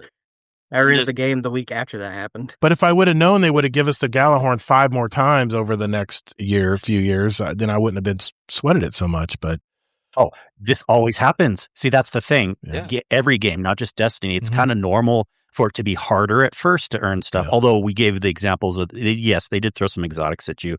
But in general, it's harder to earn loot at first, and it's always going to be easier later on. There's nothing wrong with that. I actually think we should do that, right? Would we want Destiny, even though I've complained about it being overpowered right now, the power creep? Yeah. I do think it's better to leave it in that state at the very end rather than to dial back because we're seeing what problems Destiny 1 has. Yeah. It's kind of impossible to do certain things, but yeah, it's always, every game does this. World of Warcraft, every game, it's like easier to get certain things down the road. And why not, right? It's like either you've been playing forever and you never got it through an RNG, so it's easier a different way down the road, or you're a newer player, and then that way you don't feel as left out because you didn't play back then. So yeah, it makes sense. But then you have new things that are hard to get for a while, and then they become easier to get down the road. I know. Scarlet, and go ahead. Go ahead. I was going to say, Scarlet, get your drink ready because in our creators, they have projects. And when you complete the first line of the project, boom, you get this loot. And sometimes it's like, so what? But sometimes it's like, holy crap. I'd like an energy gun. That sounds really good, even though I think they're underpowered right now. But you do this, you kill, 10 pops. Pops are little robots that run along across the ground and try to blow you up or burn you. You kill 10 pops. No offense, zombie pops. And you get, 250 Raider tokens or something. You do something, you get something. So one thing Arc Raiders excels at is they respect the player's time. This is what you got to do, guys. You do this. This is your rewards at the bottom. And with Destiny, I remember we talked about this, not to dig up old wounds, Kingsley, but after Edge of Fate, we were like, yeah, I don't want any more guns. We got a crap tote of guns right now. I want content. I want some more story. I want to know what's going on after, this new, what was the new story loop with the 9. We wanted to hear more about the 9. We didn't want to get some, some of us did, but for the most part, that was a big complaint. We don't want more gear. We got tons of gear. We want more content. We want more stuff to explore, right? At least wasn't that your frame of mind? That's not, those things are mutually exclusive. That's not the problem of the loot. Okay. That's the problem of them not having enough content. So I guess, I don't know. Like I say, don't shoot the messenger. I'm just relaying this is kind of a book report on this video. And this is what the video was stating is how a lot of, and you guys tell me, you play a ton more games than I do. Do a lot of games just throw you a bunch of garbage and it doesn't mean anything? Is it meaningless, or is it worth, if you see that, like Scarlett said, he sees this beautiful gun. Well, like Diablo, it's not garbage it's at the ingrained in beginning. the action RPG, DNA. It's not garbage at the beginning, and then when it is garbage, you break it down for materials, so it's fine. Yeah. Okay. Or gold, whatever the material you need to increase your power, like by gambling or merchants and stuff like that. Okay. Yeah. Yeah, it's just ingrained in the DNA of that genre. Okay. Well, like I said, in fact, Isocross did a follow-up video on it, and I can't remember who the original person was who did it. He wasn't a big YouTuber. It was just a story he came out with, but I saw both videos. I saw the original and the one Astrocross did, and I was like, you know what? Let's talk about this week, because we play a lot of looter shooters, and we talked about how looter shooters, where are they going to go from here? And this is kind of what the video was relaying, is the fact that they just throw loot at you and think they think that that's a lazy way out for devs. It's just throwing all this purple gear at you when it means nothing. And who cares if you get all this purple gear if you have nothing to play? If you have nothing to jump into and test the guns out or do anything, because you've already done it already. I guess he's talking about those games that are shallow story-wise and just throw guns at you. I don't know. I think most people aren't going to be gimmicked by that. Right. Again, it's not the problem that they're throwing loot. It's the problem they didn't have the content. But that's not because of the loot. That's a different issue. I guess. Yeah. Well, it's like the Starfield issue. It's as wide as a lake, but deep as a puddle. Yeah. Yeah. And I guess that was the main thing I wanted to get from you guys tonight is when it comes to loot, what is important to you? I mean, for me, like Scarlett said, if I see someone using let's just say a gun from one of the raids in Destiny and a Garden of Salvation, those are my favorite weapons because they sound like a space weapon. They sound fantastic. And I'm like, I want to get those because I want to just have that gun, not only just to look at, but just to hear it sound when I use it. Even if it's not the most meta thing in the game, I just love the sound and feel of guns. And Destiny did that so well. But at some point, when you have 1,000 guns in your vault that you don't even use, like maybe you dismantle them. I mean, I still consider that a collection. Those are my trophies of stuff I've done in the past and traces me back to what I've done in Destiny. But I was just curious what loot meant to you guys, because obviously, from what I gather, it's different for all of us. But yeah, you should have known that years ago. I keep telling you that it's different for everyone. Yeah. Yeah, it really is. I mean, for me, as far as what I value about loot, it's not going to be the sound. That would be an icing only if it's also a good weapon. Why would I want to be doing an activity where I'm handicapping myself just because the gun sounds better, but I could be using a better gun, Whereas I will go into a raid with non-meta setups. And handicap yourself. Because I like the sound and feel of guns and how they explode the enemy. I don't know. And then we get mad when we didn't finish the encounter because not everyone did enough DPS. I know. I'm working on a better Warlock build for the future. Let me blow y'all's Arc mind. Is the only build. Just switch to Arc. Come on, get off Void. Yeah. I'm gonna go to it. I've played 90% too, not just the Arc. But I like Devour. 90% of Destiny that I've played, I played it without sound on the whole game. Really? I had days like that, but I didn't know like the sound, like the raids had such cool music or there were sound cues or nothing. Yeah. Like 90% of my time playing Destiny, if I had a headset on, it's because I was talking to other people. Otherwise, the TV was on mute or no sound whatsoever. So, I mean, which is a really huge good. disservice to the audio guys. But it's like, like you said, I was missing out. It's just icing. Yeah, it's just extra. Scarlet Maddie, we got 2 Scarlets in the chat. And on YouTube, he says, I think it's a great part of why I'm enjoying Elder Scrolls Online so much, because every piece of loot I'm getting is exciting because I have no idea the scale of how powerful all the loot can get. And then a Scarlet Cam said, he had got the gun because he had a bounty to do. Where is the ban button? How do you ban people on YouTube, guys? Do you guys know how to do that? I have no clue.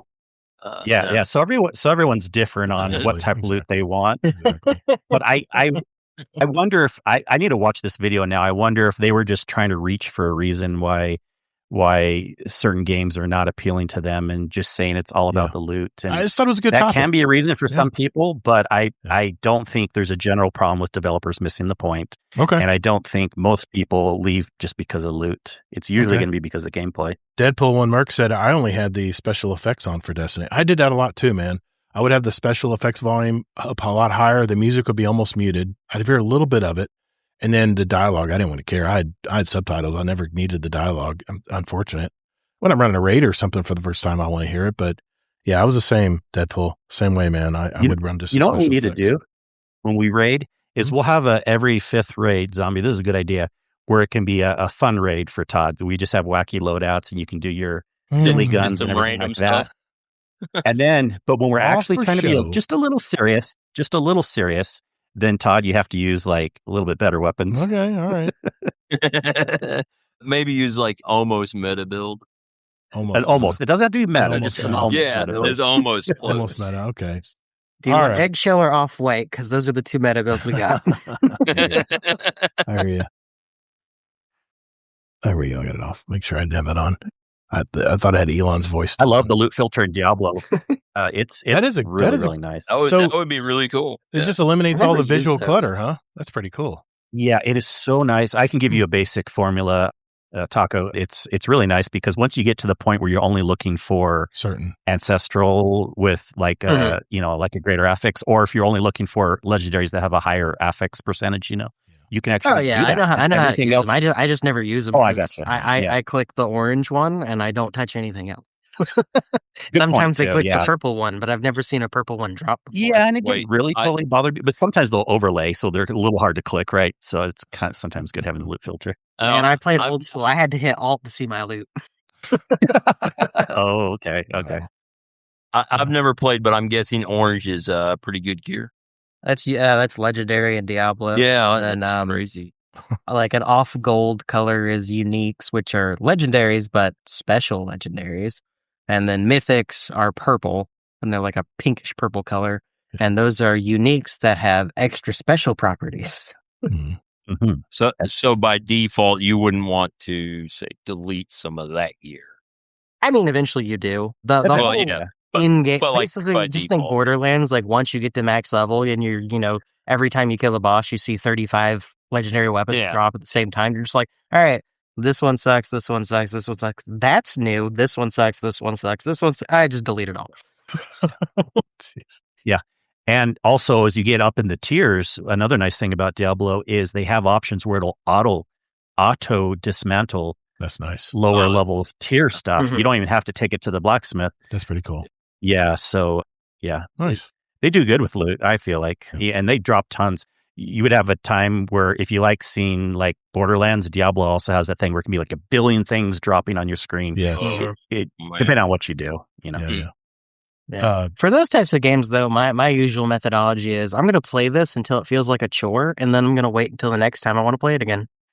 Yeah. All right. Yeah. If I stop having fun, I'm not playing. Yeah. Deadpool Merc said he had special effects volume on because some boss phases have a ton. Okay. Yeah. All right, cool. All right. Thanks, guys. Appreciate you indulging that topic. I do have a follow-up on a topic from last week real quick. We'll do that right after this. Hey, Guardians, even though we're now the new Guardian Down Roundtable, all the ways you can contact us are the same. Just go to GuardianDownCast.com where you can email us, write us a review, send us a voicemail that we might air on the show, by the way, and even listen to past episodes where you can also search for a particular guest of the show. You know, I use this every week to find past episodes that our guest roundtablers are from, so you can go back and hear them and hear their story. GuardianDownCast.com.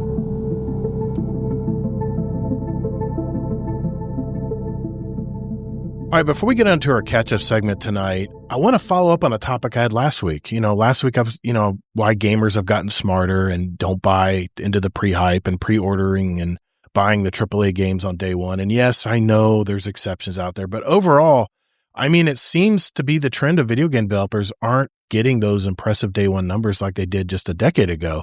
And the reason I wanted to revisit this topic is that I might have left off why that's the case. Before that, I just have a question for you, just out of the blue here. Just go with me on this. Whenever you guys click on a video on YouTube, do you guys look at the comments first before you watch the video? Or do you just watch the video? And do you ever even look at the comments? What do you got? Just curious. Taco King, do you look at the comments before you watch a video? Oh, no. The only time I look at the comments is because I haven't turned it off, because sometimes they'll have some insightful comment on there that'll be like, oh, that's cool. Click on that. Okay. Follow that rabbit hole down is when they'll the auto pop up, but that's only on my phone. Right. So when I'm on PC or watching it via the web, it doesn't do that. So no, 9 times out of 10 when I'm watching YouTube, if it's a new video, I'll watch it all the way through. But most of the time I'm just rewatching stuff I've seen like 1,000 times over because I just want background noise while I'm doing something. Nice. Okay. All right, I didn't know that about you. Okay. Z0mbieP0ps, what about you, man? What's your practice when you're watching a video? If I want to know something about the video, I'll look at the comments. Other than that, I typically don't. Okay. Just it can be a very toxic place. Yeah. It can. And whatever. And like I want to pay attention to the video, not what everybody else. You want to draw your own conclusions. The guy's right? voice. Yeah. Why are you breathing so hard, dude? Yeah. Come on. Like earlier today, I was scrolling through YouTube Shorts or whatever and saw one about a video game. What were they doing? They redid Pokemon in 3D or something. Yeah. Like they made a mod for it or something. And I went to the comments to see how to figure out how to get that game or maybe try it. But they weren't even in the comments. Like it didn't tell you anything about the game other than, hey, look, it's Pokemon in 3D and you can use it in VR and stuff. I'm like, well, that doesn't help. So I got you. Usually it's a disappointment either way when you go to the comments. Yeah. The only time I watch a video again is if it's like a music video and I just I'll jam. Dave Matthews did a live Don't Drink the Water on one of the last Colbert shows. And I saved that video because that is his best performance I've ever seen. He's fantastic, man. But anyway, Kingsley, what about you, man? What's your practice usually? Yeah. When I'm on the computer, I would say I do a quarter to a third of the time, sometimes a half the time, because I have a much bigger screen and I don't usually watch the video in full screen mode. Right. And so why not? Like while I'm watching, even before I click play, I'm starting to see the top one. Sometimes it'll be the creator that wants to post like a revision. Yeah. But like Zombie said, often it's pointless. I never feel like I'm wasting my time though if I do happen to. And sometimes there's some great comedy. People are actually being funny smart. They're not being like complaining or whatever. So if it's on the computer, I'd say I do about a third of the time. It's hard to see comments. And then after Yeah, sure. Depending on the situation, really 50-50 if I'll look after. If it's a video where you're like, this is total clickbait, this is bullshit, this is a bullshit video, and you like to go see other people that pounced on him, her, for the clickbaity title or whatever, that's kind of entertaining sometimes. And people can be very humorous in comments and be smart ass at the same time. PS4 Berserker said, bit of both, but I don't usually watch a video because it's popular. You need to understand how to test something on the car, engine, search filter, whatever. Filter the nonsense, watch and fix. Exactly. The reason I asked that question is because keep that mindset. All right. Do you actually read the Steam reviews before you buy a game? Or do you just trust that trailer was kick-ass? Let's just put it on its head now. Do you look at the Steam reviews before you buy a game? I've answered this before, actually. Yep. Do you remember what I've said? I think you look at the... if I'm going to guess, go ahead. It's a whole calculation in my mind. There's various things that I decide if I'm going to pre-order a game. That's why I think it's okay to pre-order games at times. Like, it's a combination of how much I know I might like it ahead of time. And then sometimes I'll add in, like, I'm just making up numbers here, but 20% I'll maybe look at a review from a big person. And if they say it's good, then that pushes me over the edge. If they say it's bad, then maybe I'll still get the game. And then, yes, there's even some times where I'll look at the user reviews. I'll save it, but I'll do that for what I've been playing recently. I've been looking at a lot of comments actually on one game that I've been playing recently. Okay. Z0mbiePops. What's your practice usually when you're thinking about buying a game on Steam before you wish list it or whatever? Yeah, I usually don't look at the reviews. Really? Like if I see somebody playing it, maybe I might watch it or something. But usually, I mean, this might sound abrasive or something, but usually I don't care about other people's opinion too much. I love it. Okay. Especially I like that when it attitude. influences the way I spend money. So get off my lawn. Yeah, exactly. I mean, I'm the crotchety old I love guy. it, man. I love it. I love it. I mean, and now it's So do you? Take in consideration about movie reviews before you go see a movie? I'll get to that. You're getting ahead. You're getting ahead. You're getting ahead. I'm just asking you what. To your point. Hey, this is my show, man. This is my show. No, just kidding. I was just asking. I'm just getting a point of reference before I state my. I'll go back to my Windows. Your 1 hour ramp up here before you get to your point. I want to hear what Taco King has to say. Because you buy a lot of. You play a lot of topics. You play a lot. No, this is the last topic. You play a lot of games, man. So, I mean, you're looking at Steam. You're thinking about buying a game or whatever, wish listing or whatever. Do you go right to that? Do you look right at that Steam review and look at comments, or do you look at other videos reviewing it first, or what's your process usually? So my stance on reviews, comments, and stuff like that in general, and it goes for everything, because I did Zipping. You guys talked to him in chat a few shows ago. Yeah, remember him, yeah. Me and him are really good friends. We've known each other for like going on 17, 18 years now. We went to high school together. Nice. We basically grew up together towards the end of our like childhood time going into adulthood. We were roommates for several years. I just got to ask you, how old are you? Because you sound very young. Oh, I'm 33. Okay. I'm 33. That's what I guessed. Okay. Go ahead. I'm sorry. Go ahead. Yeah, I forgot my age the first time because I made you guys guess, and I was like, yeah, I'm totally that age. No, I'm not. I'm younger than that. You sound like you're in your late 20s. That's what I would have guessed, but 33 is close enough. See, what's really funny, you say that, but in person, I look like I just graduated high school, or I'm just getting ready to go to high school. You're jealous gaming. Forever. Yes, Jealous is like 25, 26. He looks like he just graduated high school.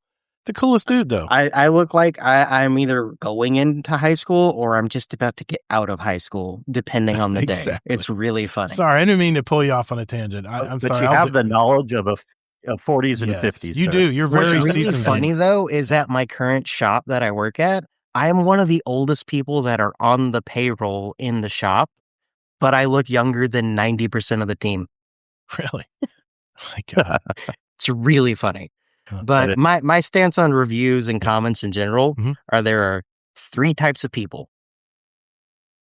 People who are unhappy and just want to have their voices heard. Yes. people who like the sound of their voice.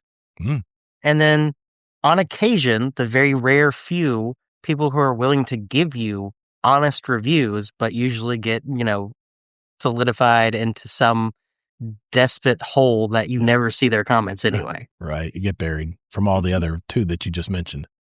Correct. Gotcha. So in general, I never look at reviews on anything. My interest is solely focused on what I will benefit getting out of it. Now, if it's a game I'm on the fence of, like there's a new extraction looter out there. Okay. What's it called? I can pull it up real quick. It's called... Oh, Mistfall. No. Oh. Sand, Raiders of Sophie. Sand. See? This is what I'm talking about.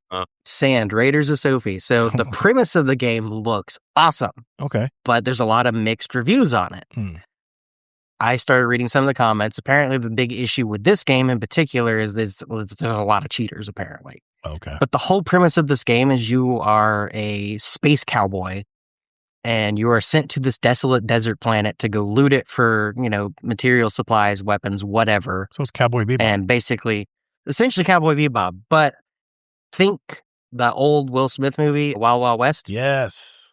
Nice. So steampunk spider robots. You drive this thing around the desert. I love and it. you have pirate battles with other spider walkers and other players and NPCs for PvE content as well. So it's an extraction shooter PvE. Gotcha. And it's giant spider tanks with like World War I weaponry. So black powder revolvers, bazookas, stuff like that. And like 10-pound guns and artillery shells and stuff like that. Yeah. Looks really cool and great. Apparently, it's got a huge cheater problem, so I didn't get it because of that issue there. But how did you know it had a cheater problem? Was that from the comments? Yeah, so games I'm on the fence about, I will read reviews, and most people who have reviews, a few of them is like, oh, they had 2 hours on like reported on the game record. Oh, don't recommend. Terrible thing here, terrible thing there. It's like you played less than 5 hours. You have no opinion that it's worth valuing right now. Yeah. Other people will have like 200 hours. Yeah. Hey, I really don't recommend this game, and here's why. And they can actually break it down why they don't recommend it. And then you can look at it and be like, okay, they spent 200 hours allegedly in the game. Whether that's they had the game open and just let it run for 200 hours to make them look like they played the game. Possibly, but when they have like a real detailed synopsis of different mechanics or different things that you can see in the game, they're more believable. Okay. So in general, no, I will never look at reviews unless I'm on the fence about the game. Long story short. Okay. All right. The reason I ask all you guys that is, for me, I think Steam has basically become the Rotten Tomatoes of gaming. Here's the kicker. I don't care about the critic score when I look at Rotten Tomatoes. I look at the audience score. I want to read what real people said about the movie and what actually how it was put together and if they enjoyed it. Steam puts that number, that user rating, right in your face, bold text, right in the middle of the screen. Plus, what's really good about Steam, I think, is they show recent reviews. So, I mean, you can actually know if the devs patched that buggy game that they launched on day one. Now, I've been thinking about why this user score culture is getting so powerful right now. I really never saw user ratings and all that back just a couple decades ago when I was gaming. I mean, the console and PC crowd, I think, is shrinking. I think we're getting older as a generation of gamers. I mean, we're more prudent. We aren't dropping cash on pure emotion anymore like we did when I was 13 years old, winning that Pac-Man game for my Atari 2600. And I didn't care what I had to do. I needed to get my parents to drive me to Sears to get it right now, like yesterday. Meanwhile, I think the younger generation right now, I'm talking young, the Gen Z, much younger Gen Z. I don't think they really are in this market at all. I think they're sticking to like major platforms like, Fortnite and, whatever hardware they're using, Fortnite or all those games I'm talking about, Roblox, Minecraft, those games. So I think the standalone game market, I think it's being left to us older, way more informed player base. And we kind of demand proof before we buy a game anymore. I mean, if you've been burned a few times, and I have been burned, Battlefield has burned me so many times. It's like that girlfriend that just keeps telling me to come back, that this time it's different. And I'm like, no, man, I lost everything last time. I ain't doing it. I started a whole podcast. Did I tell you guys that? Anyway, but from what I'm hearing on the interwebs, developers are getting frustrated because they work on a game for years and years, and it can be crushed from a mixed or poor user score on Steam. To me, I love the user ratings. I mean, I actually will go to Steam and look at their user ratings before I buy a game on my PS5 Pro, because the user ratings in the PlayStation Store, they're pretty much non-existent. I mean, they do like to show what friends of mine that already bought the game and why I'm such a loser for not buying it yet, because they're playing it already, and why aren't you playing it already? And they have maybe a 5-star or a thumbs up or thumbs down rating, but I don't see anywhere on the PlayStation Store where you can really get it without having to really look for it. User reviews of what the players actually think about the game. So this is kind of what I like about why Steam, I think, is so popular with PC gamers. They have earned some level of trust from their customers. And keep in mind, PC games are offered in all kinds of places besides just Steam.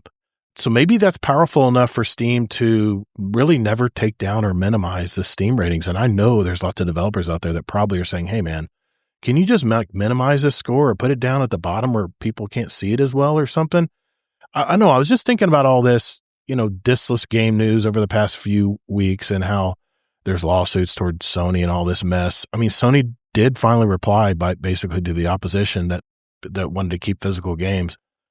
And they said they were sorry, but pretty much so to speak, they're still going to do what they're going to do. They're not changing their minds. So, I mean, hell, to me, that ship has kind of sailed. I know I'm venturing off another topic here, but we voted with our wallets a long time ago when we preferred to download games instantly versus just driving to the physical retail store and picking it up. I mean, do they even have midnight releases anymore? Do they have any midnight release parties at GameStops anymore? I don't know if they do or not. But I think the stats on digital versus physical is something like 80% digital, 20% physical. And for most of us, I think we've already made that decision. Anyway, it was something I wanted to throw out there because I was talking about how we're much smarter as gamers now and how we don't buy stuff on the hype anymore. And developers are getting frustrated with this, especially with Steam. So I just want to know what you guys' take on all this is. That's kind of my opinion. I think it's the Rotten Tomatoes of gaming. I really do. And not everybody loves Rotten Tomatoes, by the way. But yeah. You heard from us. We are all kind of a little bit different. So I don't think it has anything to do with age. I think it has to do with different people's personalities and how much you want to take it into account. Taco said it even better than me. Like, often I won't take the reviews into account unless I'm on the line. And then the percentage may go up a little bit higher. Then I'll take the reviews into account more. Yeah. But if I know I like a game, like when I was Black Flag, I pre-ordered, I had Ubisoft Plus, but whatever. Like, I couldn't care. Same difference. Anything. Same difference. What the reviews were going to be. And I think they were good, but even if they were bad, I still would have been playing the game. So it really just depends. And to me, it's not about age. It's just about my personality and what I want to personality do. Okay. Yeah. Like, and Xbox, they give you reviews on them too. Mm-hmm.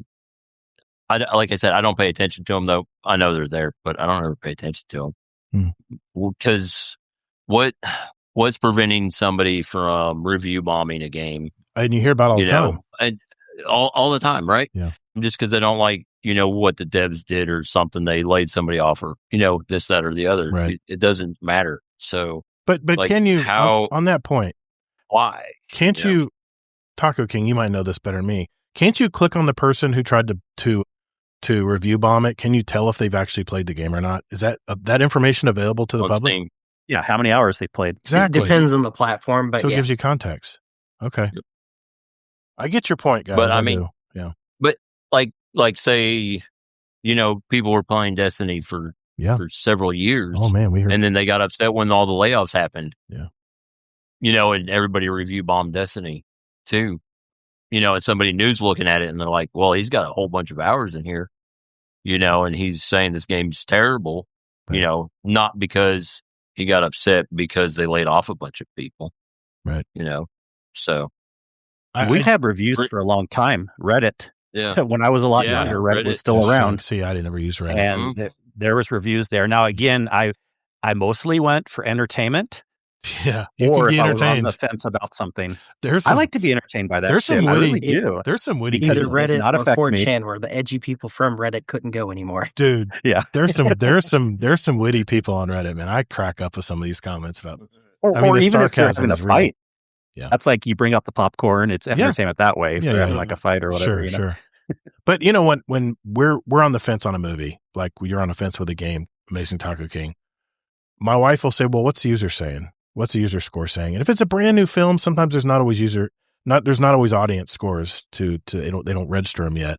And it's funny, some of these movies that you think, man, this is a sketchy movie, this movie's gonna suck ass, they never have their user ratings aren't out until the movie comes out. It's kind of fishy sometimes. I think they pay Rotten Tomatoes to hide the score. I don't know, whatever. I mean, that's a big, who knows for sure. But we'll look at the audience,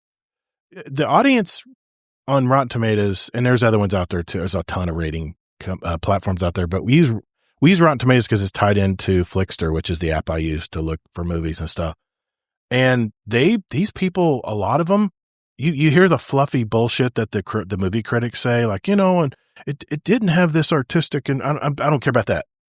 I want to know, did you have fun at the movie? Did you walk out feeling good? Were you thinking about it after the movie? That's what I base my scores on. Did I think about it when I walked out of the theater? And I will read comments from people. Some of them will write a paragraph. Some of them will just write, couldn't follow the movie.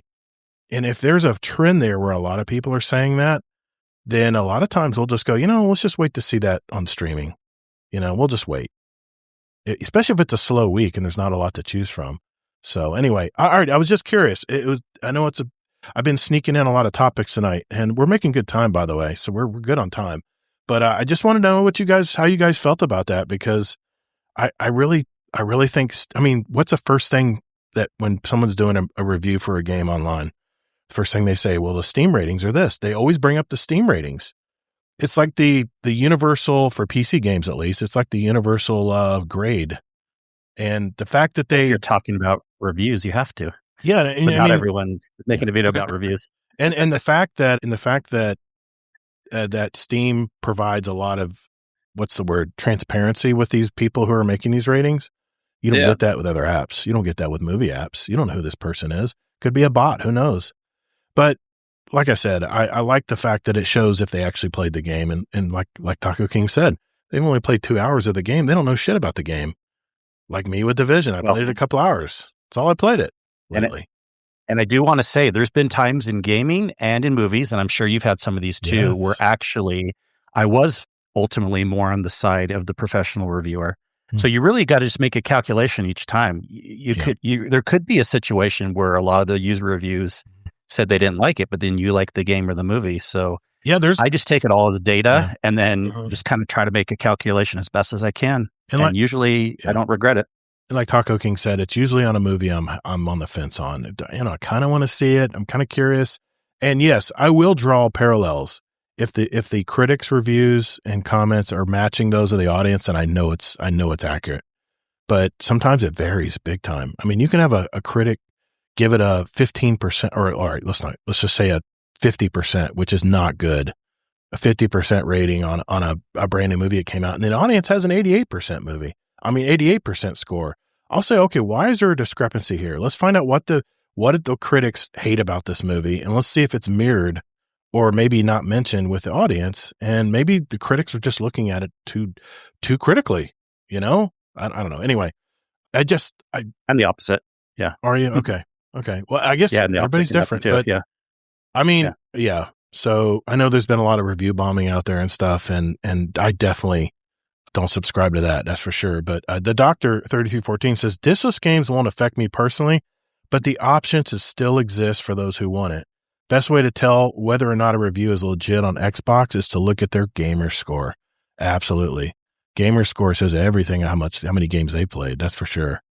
All right. Good topic. Thank you guys for letting me vent a little bit there, but let's get to our catch-up segment. Hey, Kingsley, I know you like to be fair and all, but cut Gatr some slack, will you? You know he loves his bounties. You're listening to Guardian Down Roundtable. All right, ladies and gentlemen, this is the part of our show where we just kind of catch up, talk about what we've been gaming, what we've been doing this week, anything eventful. And I'll start with Amazing Taco King since he's been on here. He's the latest guest co-host on the show. What's going on with you, man? What have you been doing? What's life like? How's life treating you? Everything going good? Is Elon still paying you and all that stuff? So far, I wish he'd pay better, but he's got to keep that $1 trillion package. Dude, he's a trillionaire, dude. He's a trillionaire now. I mean, come on. Pass the buck. Anyway, right? Yeah. Yeah, I mean, life's been good. Zipping and his brother, we all hang out from time to time. His brother actually just recently moved to Texas last week, so not going to be able to hang out in person as much anymore, but we're still going to try and make time for, weekly Destiny dungeon runs and the occasional Magic Online game. So, that's still fun. Gaming-wise for me, actually before I move on to gaming, before he left for Texas, we actually went and saw the Odyssey together for one last hurrah of hanging out and person. What'd you think of it? What'd you think of that movie? I could have done less without the Game of Thrones political discourse. Okay. With the mythology stuff, which apparently me and Kingsley differ on that point, but it's, each individual person has their own opinion. I would have enjoyed having more mythology aspects than the Game of Thrones, right. pick me game that they had in the B plot, so to speak. Right. I know what you're talking about. I like mythology. I just was bored with how they did it for some reason. Yeah, to be fair, they breezed through a lot. It's been a long time since I read the actual poem, and the last time I think I read it was a summary text in an English textbook in high school. I don't even remember the Island of Giants, so when they showed that whole scene, and I was just what is this? I don't remember any of it. And the way they interpreted it for Nolan's vision, I was just that was a really bad way to interpret that, but okay. I've never seen a film get so many mixed reviews. Everybody has so many differing opinions on it. Yeah, I mean, my review for the movie in general would be good movie. Could have been shorter. It was way too long for what you got, and then less real world political mirroring, more mythology show. That was Troy, man. Troy was all mythology. It was that's another. Troy was not all user rated. There was no mythology. Troy was a beauty contest, but I still loved it, man. I still love Troy. Troy was a war movie disguised as Troy. Yeah, that's true. That's true. There was no mythology. It was all about. I used to take that to middle school on a portable DVD player and watch it on the back of the bus. Dude, I got a copy of it. Every now and then I'd pop it in the DVD player and I still watch it. Yeah, it was all about what Achilles, Brad Pitt running with all that hair and getting shot in his Achilles heel. There's your mythology right there. Give me a break. Yeah, I still love that kind of. I love that scenery. I love that kind of movie. I don't know what it is. It just gets me. That was also a good time for Yeah, it was ancient history movies Eric too. Because Bana. Within 3 years of that movie, you had The Last Samurai with Tom Cruise, which a lot of people were like, "Oh, it's too whitewashed," but I'm like, it was a good movie. It put Eric Bana on the map. I think that was Eric Bana's big. For Troy, yeah. No, I think he was in a couple other things before that, and Troy was the tip of the iceberg. He was the hot star. Higher career. I got you. He was hot right then. That's right. And then Orlando Bloom was in it because Lord of the Rings is cool. Yeah, exactly. But at that time period, you had Last Samurai, and then you had Colin Farrell and the Alexander the Great movie, and then you had Orlando Bloom again in The Kingdom of Heaven. That was a great movie too. Those were all released within a couple years of each other. Wow, and they were all ancient history stories based on knowledge. Impressive. Real events esque. Yeah, Scarlet Maddie said, I would have rather seen Nolan recreate the story of Cersei. I want to see gods and titans duke it out. Yeah, that was a good part though, where she was shaping his soldiers into pigs. It was kind of cool how they did that. I like that part of it, but yeah, all right. I get it, man. Go ahead. I'm sorry. No, you're good. As far as gaming for me lately, I got really big into Path of Exile again. I was waiting for the mid-season update before attempting to try it again, because the problem with me for Path of Exile, technically there's Path of Exile 2, the problem with me for Path of Exile is, unlike Diablo and other ARPGs of that genre, they make you play the campaign, every single league. And the story can be slogged at times. That's not bad. That's not good. But I finally, got through the whole campaign this time. I finally made it to what's called the interlude, which is their temporary story gap between the final campaign chapters and the end game. Okay. So I finally made progress there. It's been a lot of fun. The new season is interesting. They add a bunch of new skill gems that you have to use a new resource for instead of mana or life or energy shield, which is the 3 resources they typically have. Mm-hmm. This one uses a new energy source called runic power. And the way you get runic power is interacting with the season content. You upgrade your gear to have more runic power on it. And the skills do various things based on how much runic power you use. So I have one. The build that I'm using is a summoner build because that's my usual go-to playstyle. I have like a few persistent minions that just kind of hang out with me. And then when I'm in a tight spot or I'm doing a boss fight and I want to do like heavy burst DPS, I use my runic skill, which summons like 15 mages out of thin air and they just start blasting things with icicles. It's hilarious. That's cool. If you were to choose between Path of Exile 2 and Diablo, which would you be forced to go to? Who am I reviewing the games for? Because they're for 2 different audiences. For a friend of mine. So for Gatr, I would say stick with Diablo because Path of Exile will just... Okay. It's not too far to understand, but the amount of like preparing you have to go into for Path of Exile is so much more than Diablo because Diablo is still kind of like a min-maxer. You were showing me game. The skill trees in Path of Exile too. I was dizzy. I thought the skill trees were crazy in Diablo, and you showed me Path of Exile. I was like, yeah, that's just the passive trees. That's so crazy. those are just things that happen when you pick those points, and certain nodes change the way the game fundamentally works in the long run. Oh, that's crazy. There's one node that I use from time to time that changes all fire spells into chaos spells. Jeez. And they do like different visual effects or they'll do different things like that. There's one where like you can literally give your character 1 health permanently. You're just at 1 health, but you're immune to chaos damage and you're immune to bleed damage and you're immune to poison damage. So you're unkillable. You're almost unkillable. If you lose your energy shield, you can lose that 1 life to anything else, but chaos, bleed, and poison can't hurt you. Okay. And those do bonus damage to energy shield. So you're much more tankier if you build accordingly. Okay. Like a glass cannon build, it sounds like. Yeah, it sounds very glass cannon. It's really fun though if you can pull it off correctly because you can have thousands and thousands of energy shield where you could only have like a couple hundred life with that type of build. And if you convert everything to 1 health and you're immune to the 3 most damaging things to energy shield, you can basically build up all your resistances to where your energy shield doesn't feel any other damage either. So it's great. I'm way out of my element there. I just want to shoot shit. It's these types of games are really more of the people who like consistently starting from round 1 and then building upon what they learned last season to go into the next season. They reset too in Path of Exile too? Oh yeah. You have the Path of Exiles always had that. They have what's called leagues. That's what their season model is. How do people have time to play all these games, man? So for these types of games, these are the games that these are people's destiny. These are black hole games. The only game they play. These are black holes. I got you. Essentially. Gotcha. Or, for people like me and Kingsley and, most of us, dabble. Casual enjoyers, okay. I would say. I don't know. Kingsley might be more of a hardcore player of Diablo than I am because he's gotten to higher tiers than I have. I don't know. I still, compared to a lot of people I know, I'm like, but moderately casual. I'm not he hardcore. Reads builds and he's not an actual player. He's just a copy homework person. Yep. Mm-hmm. I want to jump into this world, but I'm terrified of the time it's going to steal.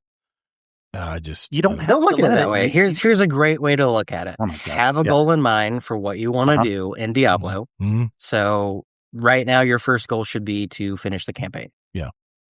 And so far, it's been pretty good. So far, it's been a lot of fun. Play a couple hours a week if you don't feel like you want to put a lot of time in there. Just play a couple hours a week. You'll make steady progress. And then when you finish the campaign, you can decide, did I enjoy the campaign enough to keep playing? Mm-hmm. Or was this enough for me to call it quits? Because, the campaign's 90% of the game on the front half. Yeah. The other back half of the game, that other 10%, which is in-game, is the seasonal content, which is where, people who enjoy this type of game, that's their 90%.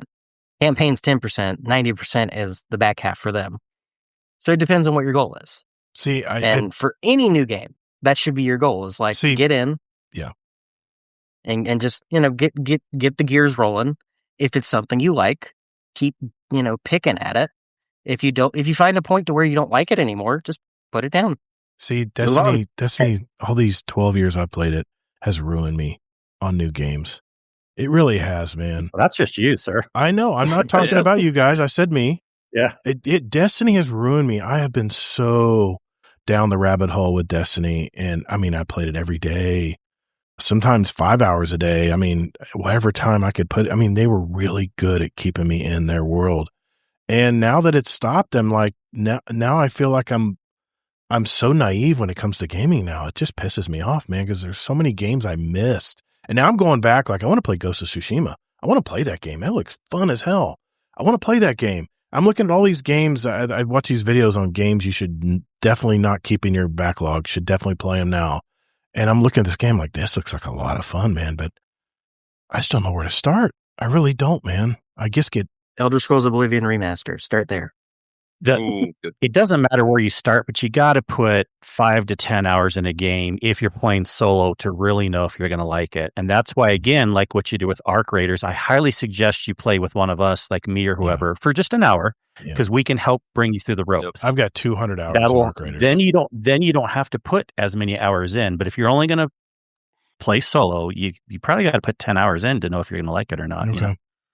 In like end game. See, here's the problem. Here's the problem with not 10 hours in the story. People think I'm antisocial. It's not that. It's not that. When I jump in with a bunch of people who know everything, they're literally just dragging me around. They're holding my hand and dragging me around and giving me the fast forward version of how the game works. And no, I'm like, not everyone does that. I'm like, I don't do dude, that I don't know what the hell you guys are even talking about. How did that come out of your fingers? I'm like, what the fuck is going on here? I'm like, I get flustered. Where if I'm playing solo, I can take my time and go, okay, the Warlock class does this. Okay, okay. Todd, come on. You think we would all do that with you? And also, I'll even I know a lot of people, and I do this too. Like, I want to do the campaign solo myself first so I can see all the cutscenes that people won't interrupt. But times when I do play with people, anyone can attest. I will not talk when the cutscenes are going. I will be quiet. I'll only ask questions to help you when you need it. You guys don't want to run the campaign. You guys are way beyond that. It's like, yeah, we do. I do. I'll 100% rerun the Diablo You're making campaign excuses with you. now. No, I'm not. I figured you guys. Somebody owns the owl. All right. Yeah. I need an excuse to play Diablo. I may take you up on that. I don't have the energy. Why do you think we run VOG on Wednesday nights? Exactly. Or, King's Call. Yeah. We all have the exotics. We've done it all. Somebody else's turn to. Oh shit! We have fun helping someone new. Todd, you're about to write it. You're about to write a check you can't cash. I know I am. I know it's coming too because Alligator's like, how far are you in Diablo 4 campaign? I'm to the point where the daughter's mother just turned. Sister's brother. No, the daughter that was lost, I guess, at the beginning. Yeah, I know. She gets possessed by the main demon. Weren't you there 3 weeks ago? I haven't played it since. I stopped there. I think I put 2.5 hours, 3 hours in. I was enjoying it, but I get frustrated when I don't know a game like the back of my hand, and I don't know, man. It just you didn't with Destiny. If only there was 10 hours. Destiny's ruined me, man. Wait, did you know there was a community that could help? Yeah, if only. I don't want to put that imposition on somebody. Like, I guess my gosh. if someone wants to run a VOG, I would definitely want to run a VOG because even though I've run it a million times, I definitely want to see how they feel when they finish the VOG. So I guess that's the same mindset, right? That's what you guys are talking about. Yeah. And once they finally get that exotic they've been trying for and stuff, you can't be anything but happy for them. Yeah. And I played Crimson Desert, and I got stuck at where I'm trying to reflect the mirrors to open the damn door up. I'm like, this is ridiculous, man. Did you try to look anything up? No, I didn't want to cheat. I wanted to. No, I think I did look it up, And no, aren't many videos on that part of the game. It's like the tutorial. It's like the beginning. Those controls are freaking crazy, dude. I know what you're talking about, and I had a minor issue with it, and I looked up one thing, and then it was easy. I know, Doctor. I hear you, man. I like shooters. As soon as I went into that arcade, I didn't want to. I did play Pac-Man, but normally I played some pinball, and I dabbled with that. But you know where I went? I freaking hibernated playing the shooter. I played Galaga in the back corner, almost in the basement of the damn game, and back there where the games go to die. I'm back there playing Galaga, man. I'm like, this is beautiful, man. I love shooting. I gotta get my trigger finger back, you know. They stole my shit. Dead 3 in the other room, and he's playing Galaga. I don't know. I love shooters, man. I've always loved shooters and stabbies and swords and stuff. I mean, I get excited about it, I guess, but I just love shooters, man. Yeah, I know I'm overthinking. On that topic, I would ask you about Dynasty Warriors. Did you prefer the regular games? No, the Extreme Legends or the regular Empires? The regular games. And I love the stories. I love them putting the stories together. Lu Bu's coming across and we're trying to cut them off and all that stuff. But they played the same stories all the time. But the thing I loved about Dynasty Warriors were those super moves where you can whack like 15 or 20 enemies at a time off into oblivion. Those are the moves I like. The hack and slash was just building up for the special moves. I like the big. You do know why they did the same story over and over again, right? Well, I mean, it's a true story, right? It's true Chinese lore. It's Chinese mythology. It's not technically true. So it's a very, very, very strange period of ancient Chinese history where the historians didn't really write a lot of it down. A lot of it was like through spoken word. So a lot of things were, hyperbole and expanded to the most I'm pretty sure Cao Cao did not grab the bow of heaven and shoot across the night sky and blow up a castle 10 provinces over. I don't think that ever happened. Yeah. I could be wrong. See, Scarlett, I love Elden Ring. You know why I love Elden Ring? It's because I can go around and collect stuff. I can build up my reserves on stuff, and then I can start building. Has the same 12 bosses. I can start building, but I love the boss fights, man. I played that first boss fight, and I was like, I'm in. And me and my son were both playing against that first boss, and having to know when to parry and stuff, and that's just getting your all I'm hearing is you like all games, but then you also only like shooters. I love shooters both ways. I'm definitely a shooter guy, man. I heard I like video games, but only if I've played them before. Yes, that's what I've heard. Like I said, Doctor, Destiny has ruined me. I have become so much. Every game I look at now has to feel like Destiny, or I'm out. And I do. I get frustrated, and I'm like, I'm out. Then you might as well stop playing games. Just I can't do that. So, you'll never get another Destiny. Right now, I understand. I know. I know there won't be another Destiny. Maybe a Destiny 3 like 20 years from now. Oh, we're back. We're back. Bungie's back. But that's what I'm getting. I'm getting my fill now from the Destiny shooter because Arc Raiders, everybody drink. Even though it's third person, it feels really good. And not to mention, I'm grabbing all kinds of stuff and collecting stuff. And I love to collect stuff. So. Okay, I have a challenge into a for therapy you. session again. It's tickling that itch. It's tickling that itch. I have a challenge to help break Todd out of this because I just saw this on Steam. Monster Hunter Wilds just released a demo for the first 3 chapters of the game. I got bored playing Monster Hunter. I tried Monster Hunter. Yeah. It's just hack and slash. I couldn't get behind that one either. You played Dynasty Warriors and Elden Ring. Yes, what do you mean hack and slash? But I got bored. But it's enemies. You got individual human enemies.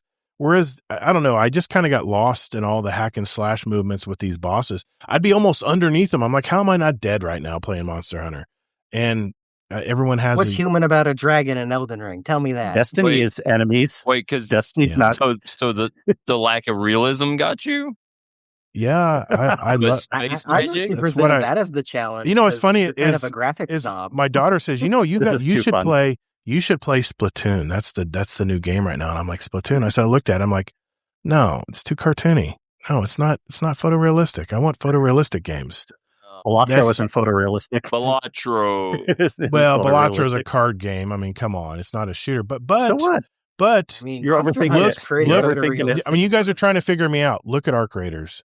Look how freaking real that game looks. I can get lost in those worlds. There's areas in Arc Raiders that I haven't even investigated yet, and that's what I'm trying to do now.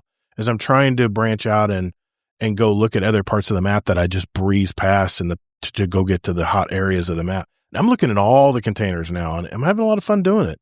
But how did it get to me again? You should delete Velatro because it's not photorealistic. Therapy. Gaming therapy sessions. So Amazing All Taco his King. excuses, not going forward. You gotta find paths forward, Todd. So Amazing Taco King, what else is going on in your life, man?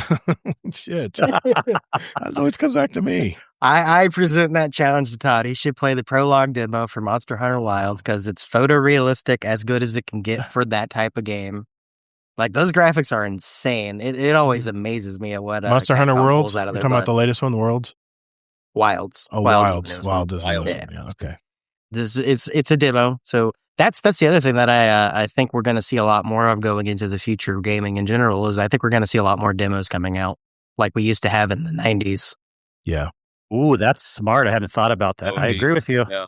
A lot of new games lately that I've seen, they either have a free trial weekend or they have an actual full built, like from the ground up demo of like the first 3 chapters of the game. They have to do this because less people are buying because of the economy and everything. And they're then on top of that, with Sony going discless, that's more of like I feel like that's just Sony's easy cop out of just trying to get the less desirable crowd of people buying their consoles. Yeah. And they're basically, it just feels like it's kind of like an extra excuse of like, oh, poor people can't afford us because we're an elite gaming console. Yeah. Scarlet Maddie. Because the whole point of having disc is, trading everything in towards your new purchase. Right. Scarlet Maddie says, well, Destiny will be your gamer retirement home. Hopefully not, but if you don't branch out, it will be. Even Dado quit publicly. Yeah, I hear you, Scarlet Maddie. I hear all these things. I do. And allocate. Lords of the Fallen has a buddy pass. If one person has the full game, a buddy can play with them only as a team for free. I've heard good things about Lords of the Fallen. I've seen some previews on it too. It looks beautiful. What Allocate says there about Lords of the Fallen, that's actually a good point because I don't know if any of you guys know this, but Ghost Recon is coming out. The newest one, or the latest newest one with what's his name? John Bernthal, is that his name? Yeah. As the villain. Yep. If you have someone that has the full game, Wildlands, you can. Yeah, is that it? Is it Wildlands? I have it. Hold on, I can. Really? I have it too. I don't remember. Yeah, Wildlands I think was the one before that. I heard that game's a cult. I think so. I heard that game's a cult. Hey, but let's be honest. It's fun though. Odd. He buys games and he never plays. Breakpoint, yeah. Yeah. If you know someone who has the full game, you can get the demo of Breakpoint up with anyone you invite to your game who has the demo can play the full game without having to get anything but the demo. Yeah. But you have to play together. Yeah, you have to play together. But you can invite up to 3 friends because you have a squad of 4. You can invite up to 3 friends. Deadpool said it's Wildlands. Cost to them. Yeah. To play. Did Wildlands do it too? He said it's Wildlands. Maybe. Huh. Wildlands was the one before it in the desert. Breakpoint is the most recent one that I played, and this is the one that I tested it on. Breakpoint's the one with the robots. Yeah, Breakpoint's the one that I tested it on with my friends. None of them own the game. I own the game. Okay. And all of us were able to play it like from start to wherever we ended up going, which is like, I think 50% through the campaign. They didn't have to spend a dime. They just got to keep playing. I mean, the issue isn't money for Todd. It's just he needs to find a game he's actually. No, I know that. I was just because of what he said without. I mean, let's get real. Let's get real. October is going to be the big giant update for Arc Raiders. I'll be gone. I'll be in that. And then what's coming in November? GTA 6. You know I'm going to jump into that because it's Florida, man. Literally, it is Florida, man. If it sucks, and then if it sucks, hey, then I lost what, $70? Whatever. To be fair, Grand Theft Auto's already set the bar so low that it can't suck. I know, but I'm just making the point. You're saying whatever now. How come you didn't say whatever for Call of or Battlefield? Battlefield. I mean, Battlefield 6. I will be on Todd's side for Battlefield. DICE knows how to do trailers, and they know how to run hype. DICE is good at that. Believe me, I love those island maps. The land, sea, and air battles were intense, man. I have so many good memories of that trailer where they actually took the stunt where that dude jumps out of the jet, shoots a bazooka, blows up the other jet, jumps back in. Yep. If you've played Battlefield for years, that was like one of the most goosebump inspiring moments of the trailer. I saw that back in Battlefield 4, I think. I saw that. 3 is, I think, when the guy 3 is when it did it? time. That might have been, Yeah. I'm telling you, it's crazy. But Allocate, I didn't know you played Lords of the Fallen. Yeah. Okay. Right. Yeah, it's named after the move's named. Yeah, the Redazook. Redazook. I have less time to game now than ever. I'm even wanting to start another podcast, and I'm trying to figure out how to get it into my workflow. It's just so hard to do, man. Because I love gaming, man. I love my gaming time, and it's usually late at night. Podcasts come with an update to 50 years experience. Yeah, it's called Lessons in the Rearview. I've already done the artwork and everything for it. It's all set up. I want to do it, but I'm trying to figure out how I've got to work it into my workflow. Otherwise, it'll just get forgotten. I'll put an episode out, and then a month later, another episode will come out. I want to be consistent with that stuff, and I want to do it right. So the psychology lesson here is don't want to do as much stuff. Just be okay with doing less stuff. Want to do less? I want to do too much stuff, man. That's the problem. I want to learn it. That's what I meant. I'm at that age where I'm a sponge. I want to learn everything. I want to play all these games, but if I had the superpower where I can just flick, if I could pull a Thanos and stop time and go back and play all these games and then unsnap and then come back into today, hell, man, I would definitely do it. But who has time for all these games, man? All these games have at least 30, 40, 200, 500 hours required to really get into them. And I just don't know if I have the time to do all that, man. 10 hours. Funny or Die had a sketch about this called Ice Cream Shop Therapy. I had an episode exactly like this. Who's this? A lady that started Funny or Die. Oh, Funny or Die. On YouTube? Yeah. They had a sketch series called Ice Cream Shop Therapy. I think it was like 8 episodes long. Come on, Kate. There's an episode literally about a lady who's like talking about all of her new hobbies. And they break down the psychology of this lady. And they're like, oh, so you start a lot of things, but never finish. No, Be yourself. No, Kate, I don't want to do a Thanos snap. I don't want to eliminate half the population. No, I just want to stop time. That's all I want to do. I want to stop time. And then I can move in real time. We need a better analogy then. Yeah, not a Thanos snap. Everyone says, what'll be my superpower? My superpower is I want to be able to stop time and manipulate time. Snap. Not a Thanos snap. No, I definitely don't want to do a Thanos snap. I don't have the glove anyway. So no. I think your superpower should be to not care about trying to do as many things. That's my superpower choice wouldn't be like an actual superpower. It'd be a level 0 cantrip from Dungeons & Dragons called Prestidigitation. It's the most powerful spell of all time. Oh my God. See, you guys. I guess. I'm lost. I'm done. Well, all right. Thanks, Amazing Taco King. Anything else you wanted to mention, man? Sorry, we went off on a way different tangent. We went on the Todd therapy couch. We did, man. Scared. Jesus Christ. I almost fell off twice. Oh my God. No, I mean, that's mostly what I've done is Path of Exile for the most part. And then I started playing the new Sword Art online game, Echoes of Aincrad, which has got a lot of mixed reviews right now. But it's one of those games where I was like, I know I'm going to enjoy it because I like the anime. Yeah. And I like the setting of the anime itself. So I was like, yep, this is a game for me. I don't care if I waste money on it. I wish I had that open mind to jump in. All right, I'm sorry. Go ahead. We're not going back. No, that was it. I mean, just it being a Sword Art online game. I've played a few of them in the past. They're not the greatest games, to be perfectly honest with you. They're very mid-tier, but it goes back to what I said earlier in the show. You know, I have those 3 pivot points of what I focus on in gaming, and it's, setting, gameplay, and general appeal.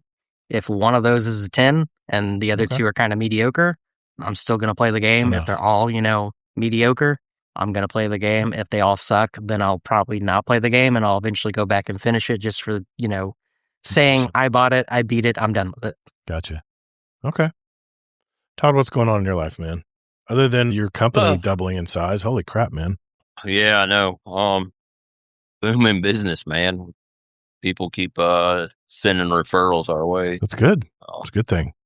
Thanks to other companies that didn't start with helping us out with that. With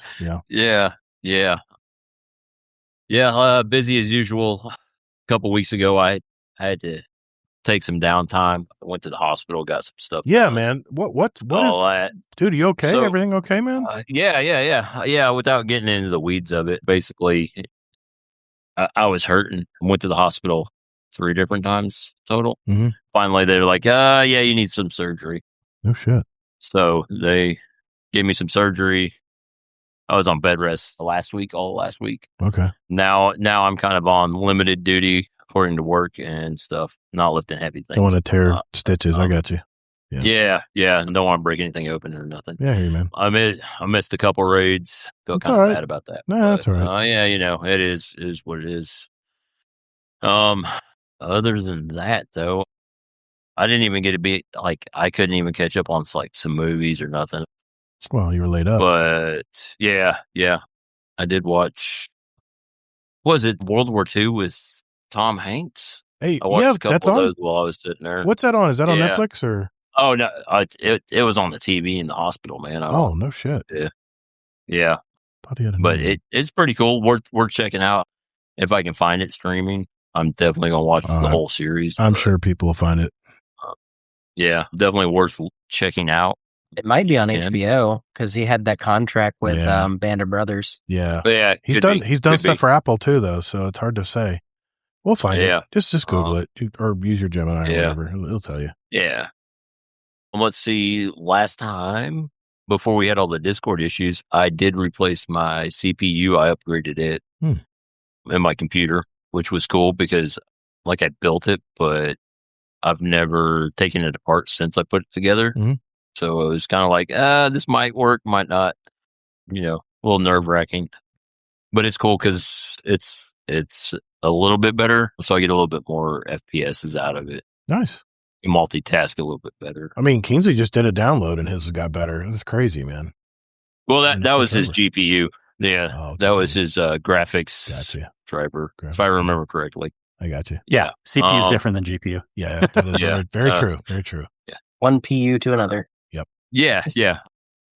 And then I've been bouncing around between games. Fire up Destiny about twice a week.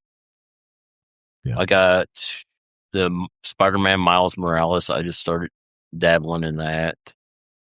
Division 2, obviously, still a great game. They're still doing stuff with it. Jump in there. Assassin's Creed Black Flag. I think last time we had talked about it briefly. Oh. It's still a great game. My ADD kicks in and I start wandering all over the place in that game. It can be rough. I think I got 40% of the storyline done, but I've almost maxed my boat out. Side missions are a bitch, man. So yeah, they can be. They're the bane. Let's see. Elite Dangerous. I'm still jumping in and out of that one a couple times a week. Mm-hmm. It's a cool flight sim, like a spaceship flight sim. Ever expanding universe kind of thing. 1-to-1 scale, I think, is what they say with our universe. But it's fun if you like that kind of thing. What else? I think that's about it. Okay. Honestly. All right. Yeah. Kingsley Mac? What's been going on with before I forget, I still think you need to check out Big Brother because you like Rick Devens and he's doing amazing in Big Brother right now. So definitely consider that. Yeah. Oh, okay. Yeah. I never got into I mentioned that it show. a couple weeks ago. Yeah, you did. I know. Yeah. Rick Devens, since you like him so much from Survivor, you might like Big Brother because he's in it. And Okay. Yeah, it's a different type of challenge reality competition show. I'm sure I can just look it right up. Yeah. Nice. Well, it's on Paramount, just like it's the same network. Yeah. Gotcha. Yeah, the main thing I wanted to talk about that I'm doing is I did start a new game for myself. I've talked about it a little bit here and there. Oh, I know what you're And I kind of can't believe I'm checking this out. I can't either. Well, it actually is kind of fun. I'll get to that. But it was mostly for just, I wanted to just check it out for the lulz, for whatever. But physics. You're giving it away. I wasn't. Sorry. I'm lost. No, you'll get it in a minute. Okay. What game? Yeah, but the game is The First Descendant. Okay, yeah. Yeah. Think of Warframe and Destiny having a baby, but it's way more on the Warframe side. The thing that's really interesting about this game is a couple more people have been talking about it recently. So that's really the only reason why I decided to hop into it. Because people have been talking about well, what's another looter shooter type game that we should go to? And of course, all the normal ones like Warframe, Division, things like that, yada, yada. But some people were saying, well, First Ascendant's going to have a really good update come out August 20th, the year 3, season 4 thing or whatever, Anyways, I decided to check it out. Yes, Doctor says it's like a diet Warframe. But here's the thing. It's much more updated graphics, much more easy to get into than even Warframe. And I'm not saying Warframe is hard to get into, but like I got feeling comfortable in First Ascendant quicker than I did in Warframe. Oh, okay. The gunplay feels closer to Destiny than Warframe does. But the main bones of the game is very Warframe-ish as far as like getting mods for your weapons. So many things are similar. The Descendants are basically the frames, everything like that. It has very mixed reviews. It has about a 6.5 user score. So this goes back to the discussion we were giving about user reviews. Yep. Because of that, I was very interested in reading user reviews, both before and after starting the game, because you really can see both sides of it. And it's kind of ironic because a lot of people will say the game's too hard, and a lot of other people will say the game's too easy. Mm-hmm. So where do you go with that then, right? Then you just kind of have to throw it out, right? You're like, well, what type of a player are they? Do I match with their, you know what I mean? I would have to say now, I think it's more on the easier side. I haven't gotten to anything end game yet, and I think that'll probably be the biggest complaint that I would agree with, is there's maybe not really great or much end game. But I'm kind of really enjoying it so far. It's kind of just fun going through the new player experience too. The guiding you felt even easier than Warframe and other games, and it was really kind of nice to tell you what to do so you feel comfortable doing certain things. Nice. And really fun moving around. The abilities are fun. There's less zipping around than Warframe 2, which I do like the zipping around in Warframe, but again, it feels closer to Destiny, Todd, than Warframe even does. And yeah. Go ahead. I think if Warframe was first person, I'd probably play it. It's the third person. Oh gosh, here we go. I don't know, sir. It's these games. Okay, I'll get to that real quick. You got to get past that. These games are barely third person. I would call them second person. It's just kind of like over the shoulder a little bit. It's like, it's like they're not. Isn't Grand Theft Auto third person? Yeah. Yes. I haven't played it in a long time. Okay. Okay. Technically, Grand Theft Auto, you can play first person with 5. Arc Raiders is third person too. Arc Raiders. See? Don't use that as an excuse anymore. Right. I promise you can like these games because of that, Anyways, it's not that far away. The reason why I'm saying like a third person would be someone like behind you further away, in my opinion. I know they call it third person, but think of it like second person. It's really not like that over big the shoulder. deal. Like over the shoulder. Yeah. Got you. And when you scope in too, it's pretty much like it's first person. So, Yeah, Doctor said anyways, Warframe would be nauseating in first person. Yeah, it's very herky-jerky, man. It's very, very... It doesn't have to be. You don't have to move like that. You don't have to zip long. Okay. Yes. Yeah. So I wouldn't use that as a knock against Warframe either. Okay. All right. Yeah. It's still on my list. It's still on my mind. Warframe is. So, like, First Ascendant, it's like legit free to play? Yeah, it is. It's legit free to play. I've had it in my library since 2014 when I got it free on my PlayStation 4. Here's the thing. A lot of us did. I did too. I was talking to someone else that they did too, and we never really hopped into it. And I think I don't know if anyone remembers, I think when it first came out, like something was really messed up or everyone said it was horrible. But it's not horrible right now. Right now, I would say it's mixed at best. Right? I don't know if it's the color palette or what. It bothers me, but yeah. No, there's no weird color palette in it. No. What were you thinking? If I remember correctly, when it first came out, the main complaint I saw everywhere was the RNG for building new gear at launch was abysmal. So you were, it was almost like original Warframe. That was one of the main complaints of original Warframe, because I played Warframe back when it was like in beta 2.0 before they even had bullet jumps. They had actual wall running, stuff like that. Yeah. I played Warframe since like the start of Warframe to where it is now, off and on over the entire life. Wow. No, I played Warframe before that because Warframe came out on PC in 2012. Oh, I did not know that.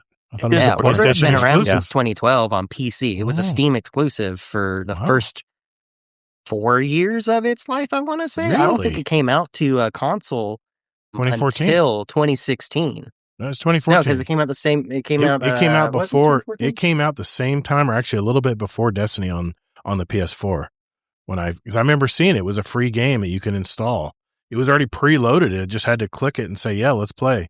It kept pestering me to play it. And I was like, it definitely came out after Destiny because Destiny came out originally on the 360 PS3 era. It was 2014. The 2013 was the beta, and that's when I first played it. 2013. Okay. I didn't really jump on console at first because I still had it on PC. Yeah, and I remember Destiny 1 was console only, so yeah. Yeah. And then I didn't have a PC for many years there, so I did start playing Warframe again from like a brand new account setting on Xbox, and I refused to go back to PC before they incorporated the cross-save feature. Right. Which that's only been around for like 3 years now, maybe 2 years. It hasn't been around very long. But I had built so much on my Xbox since I hadn't played on a PC in a long time that going back to PC would have been like basically starting back over again. Yeah. Because I played Warframe before it had a Steam version. Wow. I played it from DE's actual website and launcher when it first came out. And I don't have that account anymore. I couldn't tell you what that account is. It just amazes me, man. So yeah, First Descendant, it's like Warframe Diet with Destiny added on to it. Right. I'm having a lot of fun so far, but I'm not even assuming at all that I will continue to have fun in the long run with this. I'm kind of doing it as a test case scenario just to kind of see what it's like, but I'm kind of surprised how much I do like it so far. Just the bones feel really, really good of the game. I don't know what to explain about that. It is totally free to play. And it kind of has like the same thing. It's like the style also like Warframe where you don't feel gimmicky free to play. It actually, I mean, yes, it has a billion gimmicky things you can buy, and I'll get to that in a second. But the things you need to do with like getting crafting components and stuff seem pretty doable. It's not like a very malicious free to play game. Now, yes, it does have things that people won't like. This doesn't bug me as much, but yeah, it's a little on the gooner side. It's a little on the crazy side. You don't have to play that way, but if you're in the social spaces, you will see some of that. So I don't know what the answer is there. If people don't want to see that type of stuff, it doesn't really scandalous. You can see ankle. I think it was more of the jiggle. It gets some. I think it was more of the jiggle. No, it's not that. No? Some outfits are pretty skimpy. Really? Oh yeah.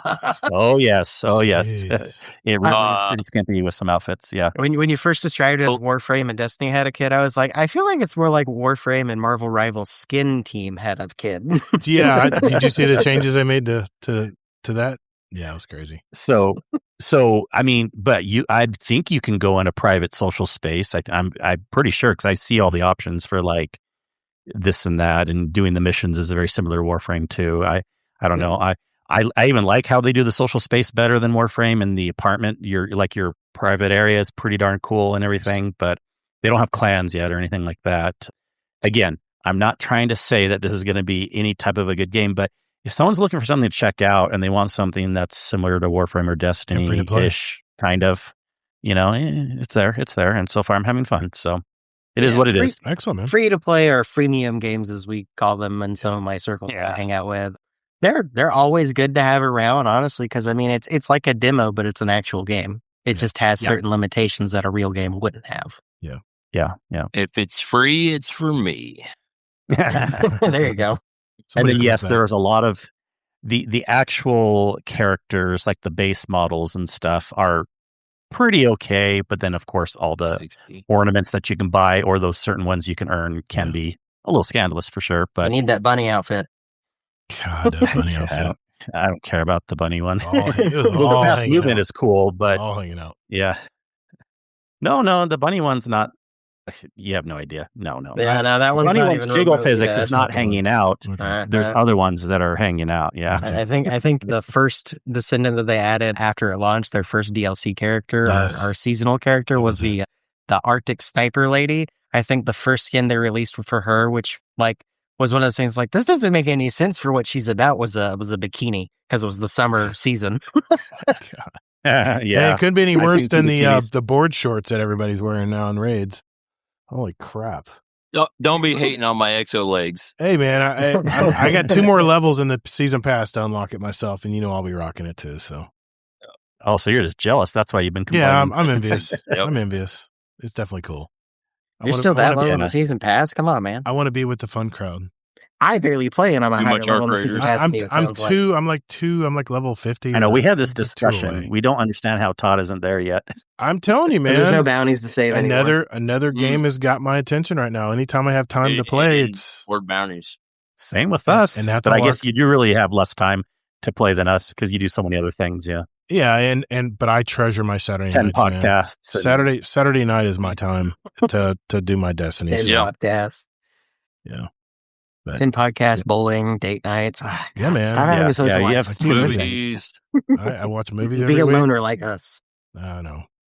I'm a loser. See, we're true gamers. You do other things too. I know. I'm not a true gamer. I've been told by that in the comments that I'm not a true gamer. Look at this jock. Try to be one of us. I'm just an old timer. Get off my lawn. He's a poser. I'm a poser. Yeah. No wonder your opinions are different than a lot of us. I just see things differently. He's touched grass more than us. He has real world views. Yeah, that's true. Let's talk about the economics of China and why it's failing. Never mind. So go ahead. Go ahead. Boring. Sorry. That's about it for me. Okay. But I'll give another small follow-up review, I'm sure, at some point with the game. Yeah. I'm curious, man. Yeah. I saw you playing that and I first ascended. I said, I didn't even know that game was still going. I'm like, it's not bad. It's good enough. Even if you got like 3 hours of enjoyment from it, I'm like, why not? You know, it's free. I added it to my library. I watched Astrocross. I want to try it, and it looked fun. But then you had to wait for stuff to process to craft things, and that's where the. Warframe does that too. Warframe, I think it was a day. That long. It was like a day. Yeah, a day. Oh my gosh. No, I mean, new Warframe were 3 days. Oh, that's after a day of making the components. That's true. To build the Warframe. That's because it's free to play, and they want you to just go buy it. They just want you to go buy it instead. You have to wait a day or a week for a lot of things in Destiny too. Yeah, that's true. Got to wait for resets, and that brings me to my point. What I've been doing this week, it is definitely Arc Raiders, and they have a new project out that is a 2-parter this time. The part 2 comes out in 2 weeks. So you have 2 weeks to complete the first part. And this is there's some phantom targets on the worlds that the Shawnee, the lady who does the security for Toledo underneath. And the story's really cool about this. So reminds me of Matrix, and how the Matrix, we lived underground and stuff in the movie. And there's a 2-part. We're trying to build better communication towers and stuff for Shawnee to be able to detect these things. So we're building that right now. And of course, every time you put a phase of it together, there's rewards at the bottom. It tells you exactly what you're going to get. All right. That's all the Arc Raiders I'm going to talk about. But that's what I've been doing there. And man, I don't know. I always used to laugh at people who watch YouTube on their TV, on their big screens. But man, I got to tell you, it's summertime right now still. There's not a lot of shows, on the networks other than America's Got Talent, which is that's my junk food that I watch every week. And MasterChef is something my wife and I always watch together every summer. But there's really nothing to watch on TV right now. Even 60 Minutes are all repeats. All right, fair enough. But I know there's a new the one I watch all from all the different worlds. Trader. There's a new American Traders coming out in the fall, and I can't wait. It's real. It's not pop stars. It's not popular people. It's all normal Americans. I love that part of when they bring regular people in, because you get people who don't tell you exactly what they are. And then you find out that they produced all these movies or they wrote all these best-selling books and stuff. And you're like, holy shit, it's amazing. It is a nice social experience. Why I like watching it. My wife and I did see one movie at the theater using my AMC Stubbs A-List membership, where I can see 4 movies every week for free on any screen or format. This week, I saw the latest Spider-Man, Brand New Day. The movie runs about 2.5 hours. If you're including your previews, it's about 3 hours. But as you probably know, my wife is not the biggest fan of superhero movies anymore. But she agreed to go see it with me because there's really nothing else on. And this is the follow-up to the last Spider-Man. It picks up right where the other one left off. And Spider-Man, had to do something to his best friends. I'm not going to spoil anything. And in this movie, it's all about his struggle to get his friends back. That's all I'm going to talk about on it. But I thought the movie was entertaining. I mean, it's a superhero movie. It is what it is. I'm kind of used to what to get. Stories are pretty simplistic. The plots are simplistic. Everything's just kind of all candy in your face. It's all about the graphics and everything and the special effects. The Rotten Tomatoes audience loves it. 98% from audience, 90% from critics. So everybody's liking it. I'm probably not the best person to ask about superhero movies because I'm kind of burnt out on the genre, but I was entertained. Not a bad movie. I give it 3.5 stars. It was a good movie. It was a good movie for what it is. As far as Destiny goes, we ran another part of the Pantheon run this last Saturday, and we're learning the Garden of Salvation portion and the mechanics, and we almost got it. And I got to admit, man, I am loving how challenging these new mechanics are and trying to work them out and stuff. And if you guys want to, see what we're doing every Saturday night, 10:30, I think is when usually the stream goes up. It's the only second time I stream on my channel. And it's Destiny typically. So shout out to my fire team, Allocate, Running Red Lions, Send Media, and of course, King Z0mbieP0ps and Z0mbieP0ps here tonight. I always have a lot of fun Saturday nights. It's kind of my social thing where I get to catch up and see what everybody's doing on the week and stuff other than the podcast. But no, that's it pretty much for me. We're going to come back real quick with a question for the show and wrap things up. Be right back.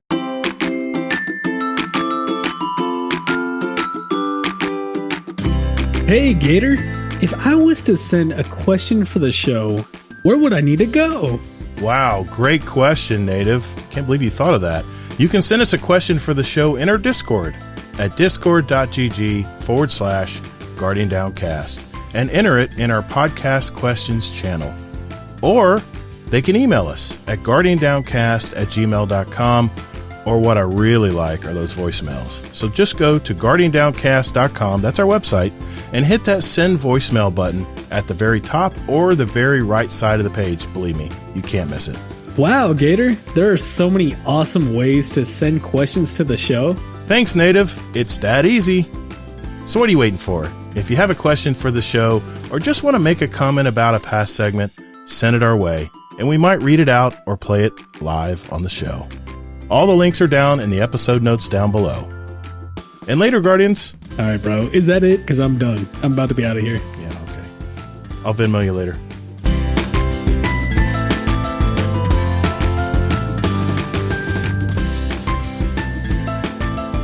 All right, boys and girls, this is the final portion of our show where we get questions from you guys. And we have a question from our moderator in our Discord community. That's Allocate. She goes, what is your all-time favorite musical artist? If you were trapped on a deserted island and had the entire discography, only one musical artist, though, who would it be? I've already got my answer because I pretty much listen to everything they got. You guys have an answer? I answered mine last week, actually, when we were doing the... Yeah, but it was one artist, though. It wasn't this question that she poses. You're trapped on a desert island. It's my all-time. It's still the answer. Oh, the ska band. My all-time favorite. Yeah, Real Big Fish. Real Big Fish. Oh, Real Big Fish. Good band. Yep. Good band. Yep. All right. So you can't pick that too, Zombie. No, just kidding, but they are good. Oh, no. I don't know enough of their songs, but I would probably go with Metallica because they have such a large collection. Yeah. You can pick and choose which album for like what moods and stuff. Yeah. They have a very extensive library, so it's probably who I would go with. What about you, AmazingTacoKing? You got a band in mind? Artist? I honestly don't have an all-time favorite band. Okay. I have several that come to mind and like I would want to listen to them, but I don't listen to them consistently enough like that it would be my permanent one. But if I had to like choose, probably a tie between Bullet for My Valentine and then probably like a classical album of like Beethoven or something. Okay. Interesting. It would probably be Elbow for me. Mr. Hayoka knows what I'm talking about. We went and saw him in concert in England when I was over there, and they're just as good live as they are on all their recorded stuff. And I have all their albums. And actually, I have a whole playlist. In fact, my wife and I were just chilling at the house. We'll just play all the albums like randomly, just select a song from any of the albums. We all know them. But I tell you what, man, music really moves. It's just so powerful how music can be. I watched Rush is back on tour, and they were at the Madison Square Gardens for night 2, and I was watching the video of it. The introduction is so dramatic. I mean, there's a lot of video, pre-roll and stuff, and they have a new female drummer that took the place of Neil Peart. And sorry, the name eludes me right now. She's brand new, but she really did a great job. And I swear to God, when they were playing, I think it was Snow Dog. The very first, they opened up with Snow Dog. No, it was Xanadu. And that would be probably a close second would be Rush. But I mean, a little tear came out of my eye. It's amazing that these guys are still making music today. And it's just fantastic, man. I just love music. It's just, you're not living, man, if you're not into music. It's just a whole part of life you're missing out on. But yeah, good question, Allocate. Thanks for your question. Hey, Guardian, our show runs on Duncan. I mean, it's supported by our community. And by that, I mean our Patreon community. We're nearly 100 strong now. And if you want to join an awesome group of people and get the benefits like a private channel with myself and Kingsley Mac and all of our other Patreon members out there, not to mention special badges in our Discord community, years of behind the scenes, special audio and video episodes just for our patrons, and it's really simple. Just go to GuardianDownCast.com and hit that Patreon button to find out more. You can also join us for free, so what do you got to lose? If you've received any value from the show today, keep those corporate sponsors out of our podcast by simply joining our awesome community at patreon.com/support Guardian Downcast. Later, Guardians. Hey, Future Gatr here. I do appreciate you guys tuning into my therapy session tonight. Yeah, I have a problem. I love playing one game, it seems, and Destiny has ruined me. I'm telling you, I don't understand. Oh, I understand. I mean, when all you play is Destiny for 12 years, and I mean, you got to admit, a lot of people didn't play just one game, but it really is the only game I played all those 12 years. I mean, there's a few exceptions, but very, very few. And now that I have this option to not worry about missing out, there's no FOMO anymore in Destiny, it's really overwhelming how many games out there are to play. And I'm trying to figure out what kind of games I like to play. I mean, we talked about it on the show, but I definitely like shooters. But there are definitely games like Elden Ring definitely has my attention. I love boss fights. When I used to play in the arcades, it was all about, like when I played Zuvius, it was all about that boss fight. Once you killed all the little scrub ships and then you had that big boss ship come out, it was shooting all kinds of fireballs at you. That's the kind of stuff that brings me back, you know? And yeah, as I mentioned, I went to an arcade. A long time since I've been to an arcade. And man, the memories playing Galaga just came right back. It was amazing. And Space Invaders, I got to tell you, Space Invaders, even though it was my first exposure to video games at that Pizza Hut long ago, I've never been able to master Space Invaders. And I tried to play it at that arcade and I forgot how hard that game is. It is unforgiving. And the bombs that they shoot down on you, the aliens shoot down on you, they're so fast and you don't get much variability in that joystick, you know, moving back and forth. And I'm just amazed at people that got through and got high scores on that. They must have just put a lot of reps in. That's all I can figure. That's kind of why I say that in my saying, because at the end of every show, because it is really about repetition. That's how we as humans learn how to get better at things. Anyway, on another point, I don't do this very often, but I decided to peek into my podcast stats. And I just wanted to share a few things about you guys. And the first stat was how you guys are listening to us. And what I found is 41% of you are listening on Chrome, which tells me that a lot of you might be going to our website to listen to our episode. That's GuardianDownCast.com. And second, at 20%, half was on Spotify. And then 18%, pretty close to Spotify, was Apple Podcast. And then, of course, the podcast apps like Overcast. Some people were using the Firefox app. Podcast Addict is always a big one. Safari, if you're using a phone, obviously, your iPhone. And most of you are listening on mobile apps, 49%. Desktop browsers was almost equal at 45%. A lot of unknown. I think that's where people are clicking out of our Discord links to our show or something. Mobile browsers and desktop apps. I mean, that's how most people are listening to us.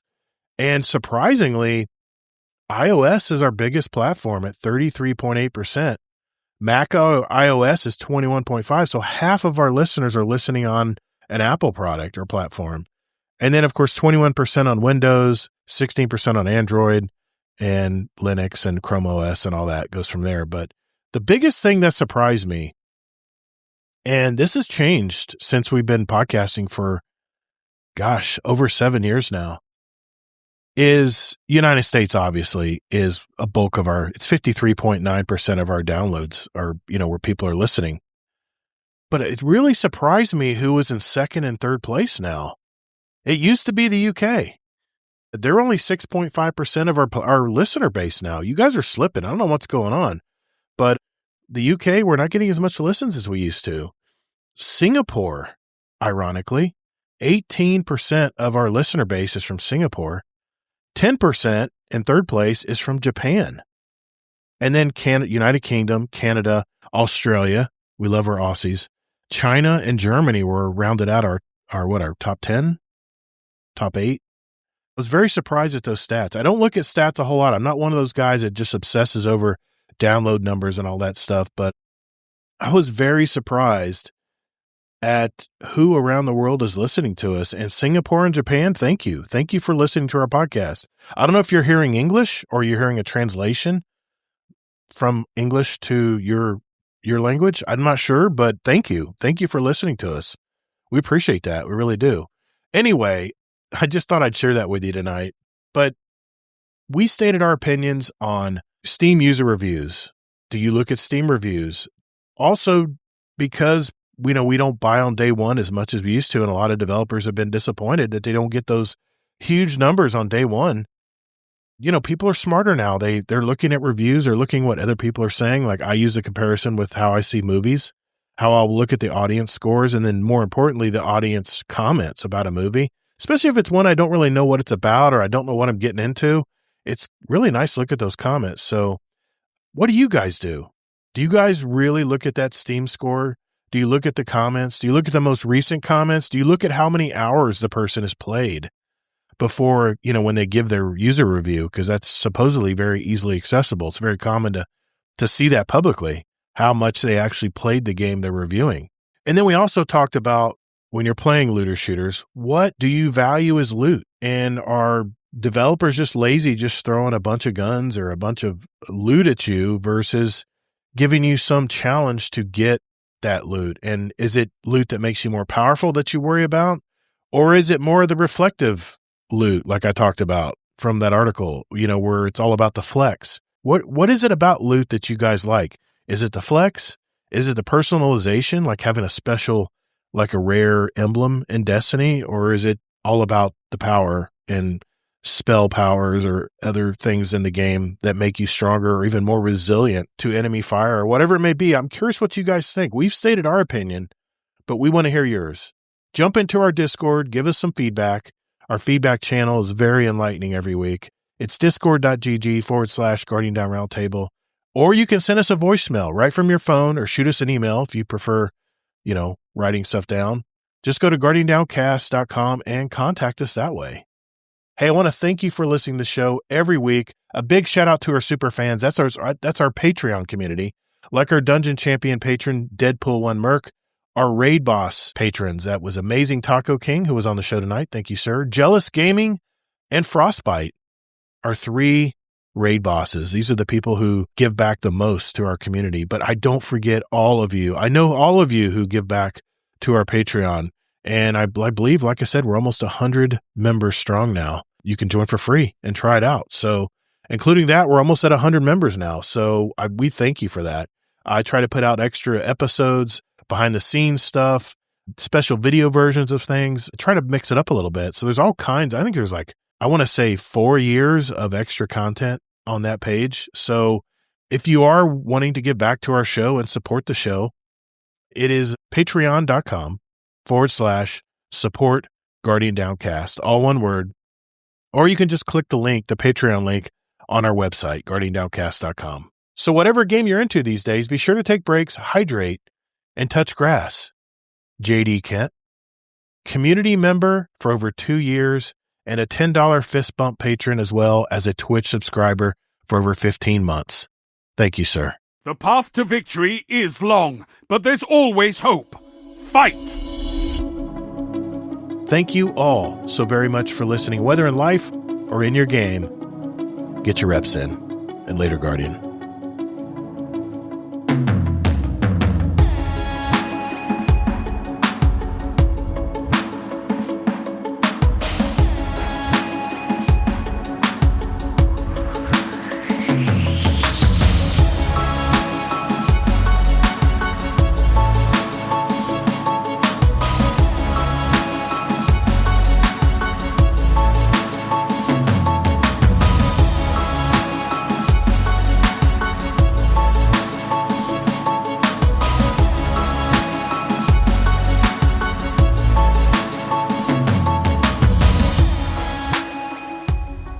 Overtime. Let's do this. That's it for tonight, guys. That's all we have for tonight. I know we went a little long again, but I just want to thank everybody for showing up tonight in the chat.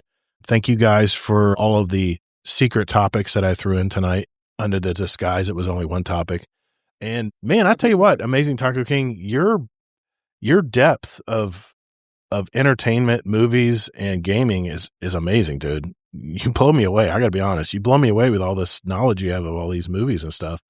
But thank you for coming on tonight again, man. Hopefully we'll have you again soon on another show. But is there anyone you want to give a shout out to tonight before we sign off?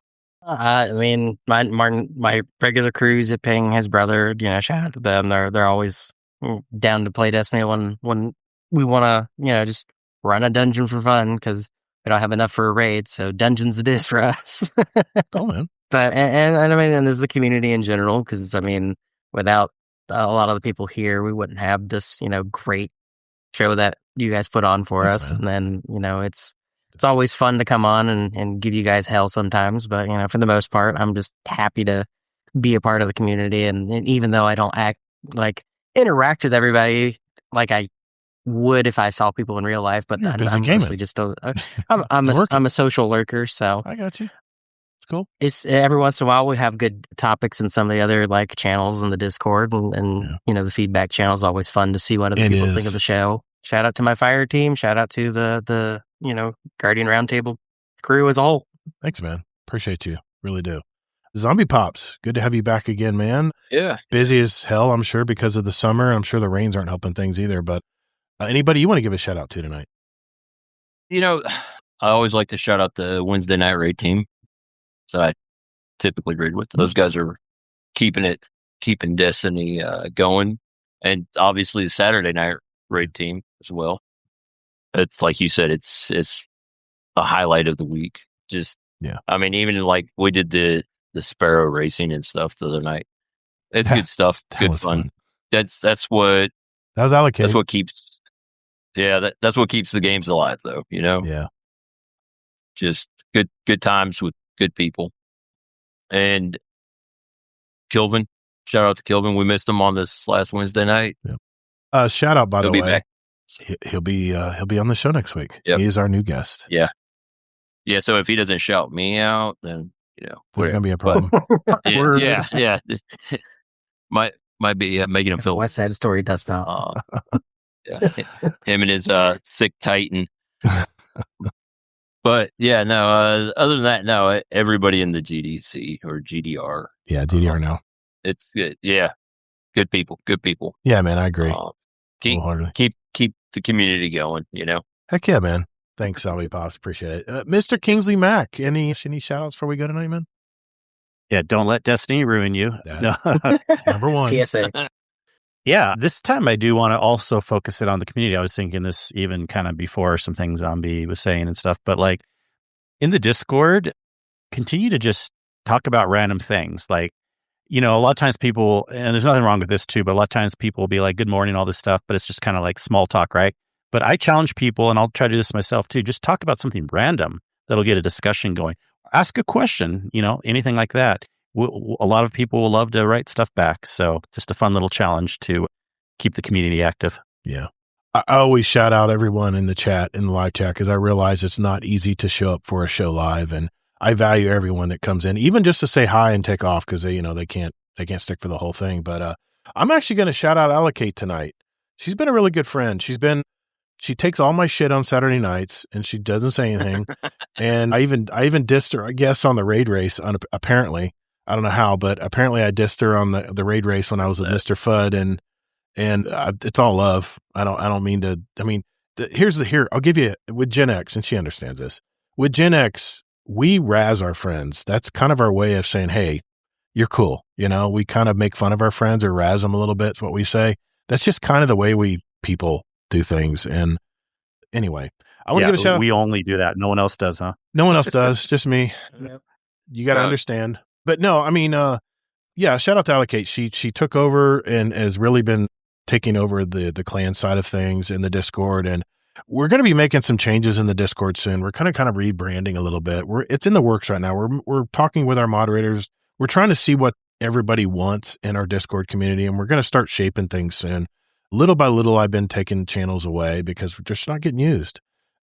But just keep an eye out. We're definitely changing with the times, so keep that in mind.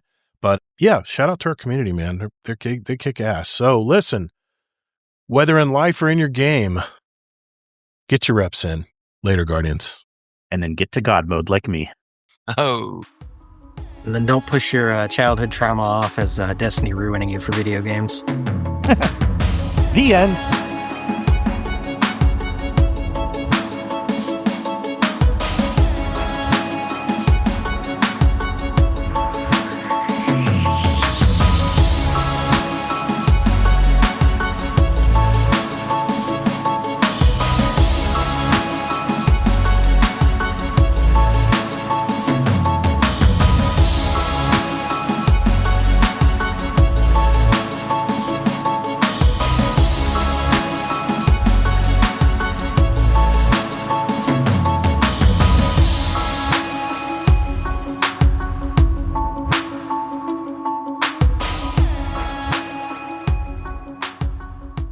Let's introduce our permanent host, co-host tonight. I'm losing it. You need to start over.